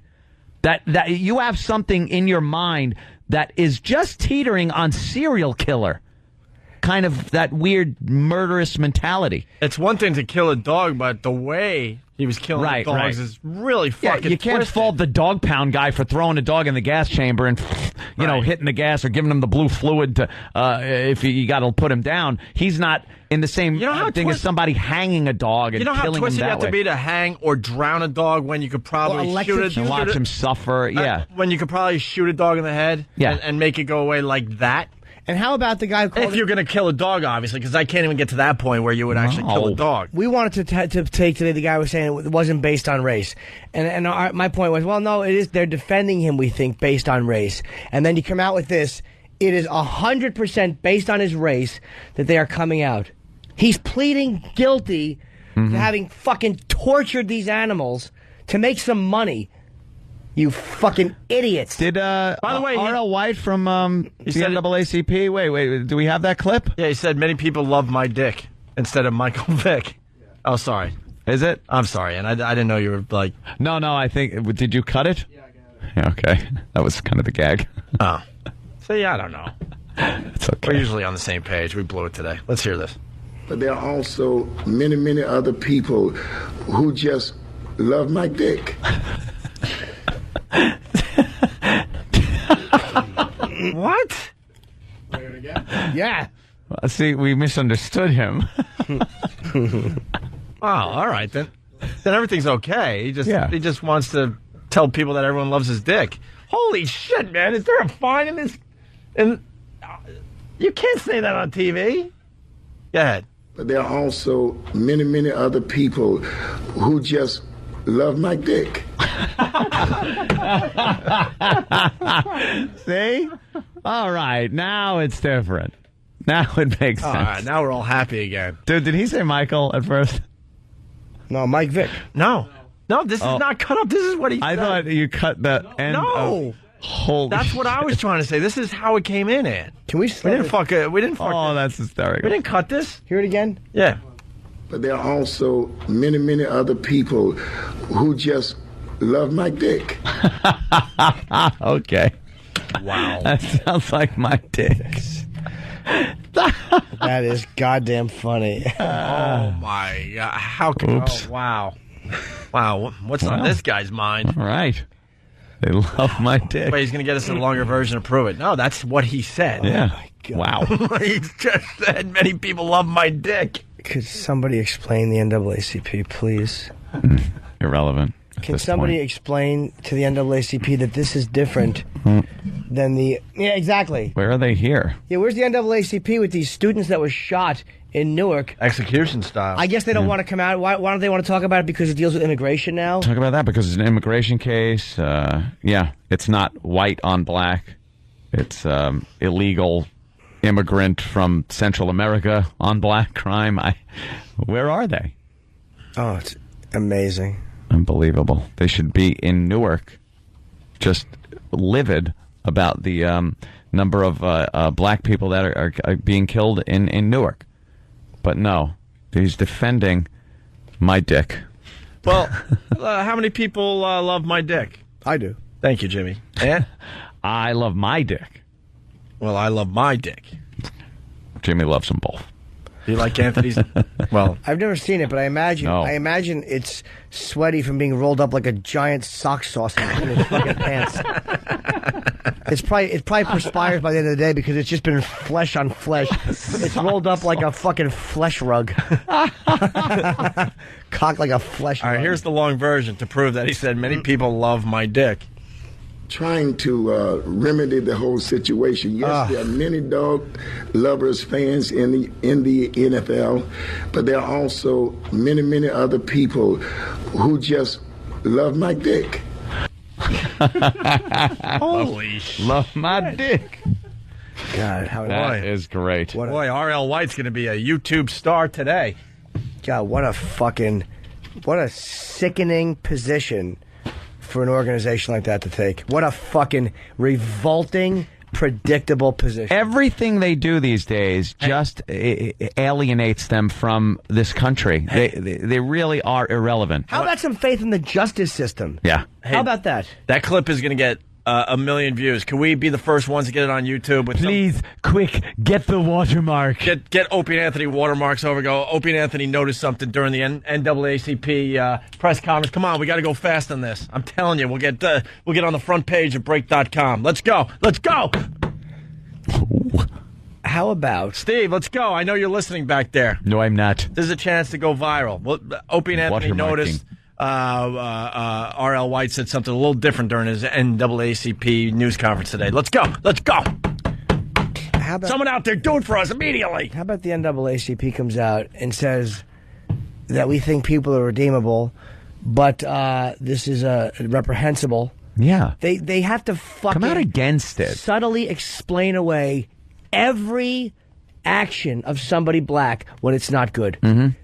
There is never just a decency, a condemnation of somebody's behavior. How about this is deplorable, his actions were deplorable, this is terrible, whatever. We will go along with whatever penalties and whatever the justice system deals out to him because, this is terrible. We wished he had been a better human being. Him being a role model as sorts, being a football player. This stuff can't happen. Persecuted but no. by white people. No. I call for R.L. White's firing. I don't like what he just said. It's ridiculous what he said. It's not, I don't like his dick.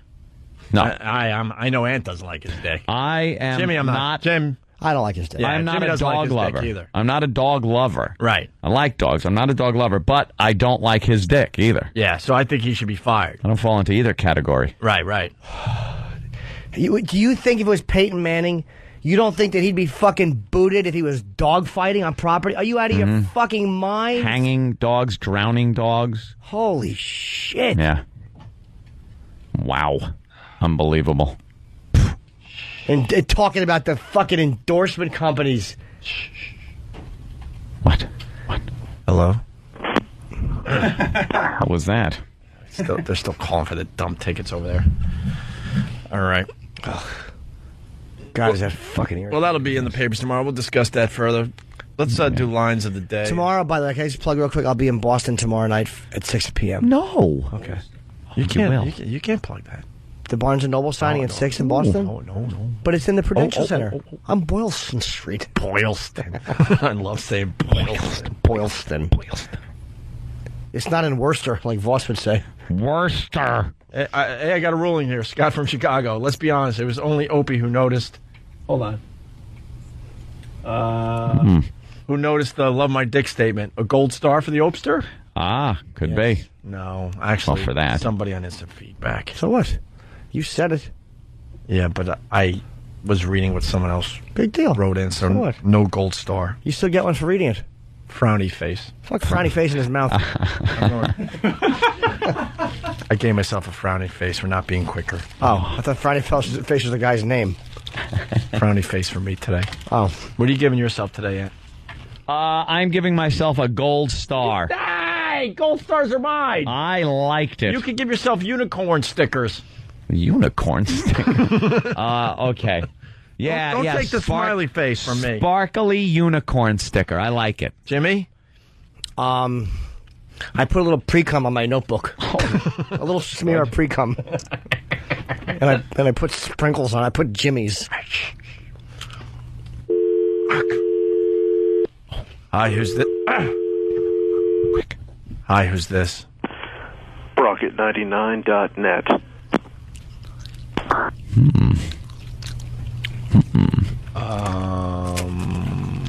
They ought to be a little more like. I got to give a gold star to Use Ladbag. You're right. He did. He was the one that wrote in first. Use Ladbag. If you're out there in Boston, give yourself a gold star. Here's a runner-up line of the day. My name's Scott. Oh, no, it's not. It's not. Hold on. Oh, that. Holy shit! Did that just fuck me up? I thought you were talking over the line of the day. No, that was him talking in the line of the day. Oh my! Oh, that's funny. Boy, another fucking frown. Oh, frowny face. Right, that should be a frowny face with a douche hat. I'm gonna do frowny face with a party hat. No, but that means frowny face is happy. Put a nozzle off that party hat. A what? A nozzle.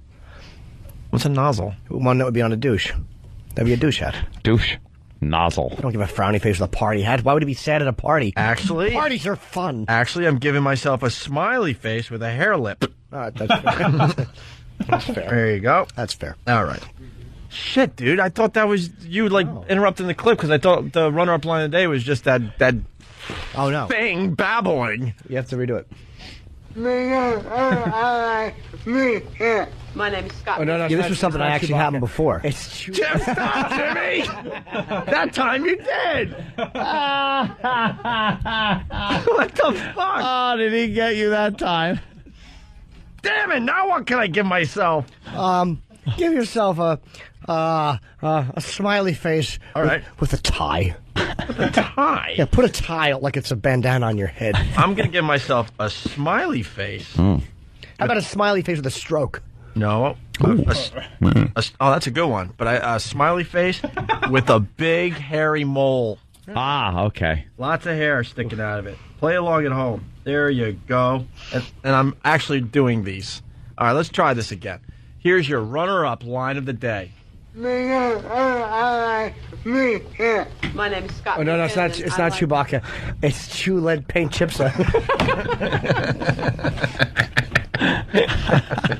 I was proud of that one. That was a goodie. I want to hear the one where the guy goes, I like dresses. That guy rules. Nail polish. William. Here's another runner-up line of the day. What's the little fella's social security number? Just kind of a rough sell, dude. Pass by houses where you see brand new cribs at the curb for the garbage men. Oh, God. That's horrible. But I get a little sparkly unicorn. You do. Yeah, that works for you, right? Yeah, I like a sparkly unicorn sticker. Yeah. Aww. Jimmy, you really need a real sticker. All right, the pre-com's funny and stuff, but you need a real official sticker when you do good on this show. I don't. I got smiley faces. A happy bear face? And gold stars. Happy bear. How come you got two things? Yeah. Then I want two things. Because I made up this game. I want sparkly unicorns and rainbows. Maybe not rainbows. Unicorns are magical. They're magical animals. A Rob Schneider sticker.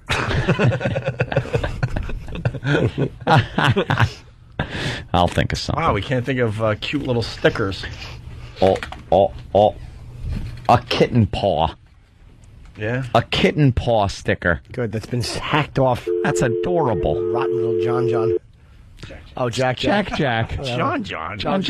crashed. Jack is a sweet little cat. He's got little white mittens. What does this dummy have to say today?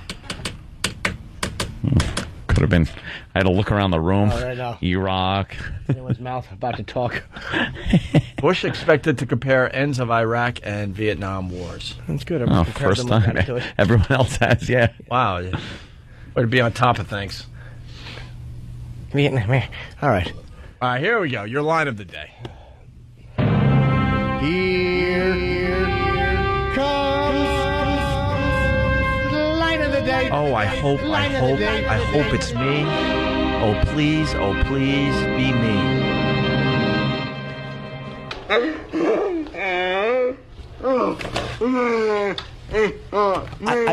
I got that. My name is E-Rock. I like wrestling. Sorry, Eric. Yes. Anthony had one. I don't remember what it was, but it was missed because you were out of the room. Anthony had a gem today. I would have liked the one that I got replaced with the nail polish. Because I like nail polish. Oh, that was and the it line. Was on my hamburger. Yeah, I like nail polish. Oh, do you have that one, E-Rock? It was in consideration. Oh, good. That should have been in there. Honorable mention. My name is William, and I like fingernail polish. Drinking what? He likes fingernail polish. His name is William. On his hamburgers. That comes into... That was a fucking good one. That was a good one. Ah, thank you, Jimmy. But apparently, Than and E-Rock, they hate the players and the game. Oof. I'll say. I'll say. Fuck all y'all. Fuck all y'all. The motherfucker killed a few dogs and shit. What's the big deal? Can I hear the I love my dick? But there are also many, many other people who just love my dick. I can't believe it. That's going to be a new sound clip. That's great. Oh, my God. Is that great? Love my dick. Hello? Hey, happy early phone call Thursday. You motherfucker. Early I phone knew it. Thursday. I knew it. Can't do that. No, it's still don't mess with these phones over here. You can do anything over here, but not over here, because this is a special thing we do every once in a while over here.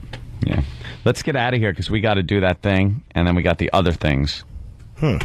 One thing, two, and then I got to do this. What's that? Oh, I have not had a game to play. People ask me, Anthony, what games are you playing these days? And I go, I don't know. There's nothing good out there. I have BioShock. I know what you're playing. What? Oh, BioShock. BioShock. I was going to say Shoots and Ladders. Shock. Than's been playing it. Than, any good? No. Fantastic. Fantastic. He gives it 2 fans up. Yes. So I'll be playing that. Leave me alone. Don't call me. I'm playing a game. I'm busy. Keep getting calls at 2:30 in the morning. Someone's calling me at 2:30 in the morning. Why? On my iPhone, and it says blocked. Turn it off then. Blocked. But it could be something. Could be something important. Fuck 'em. Yeah. Yeah. I hate to wake up in the morning and find out, oh, you missed it. What'd you miss? Don't worry, he's in the ground already. Uh-oh, look at the TV now. Opie and Andy. That's what you're listening to. I'm Andy. Opie and Andy. Opie and Anthony.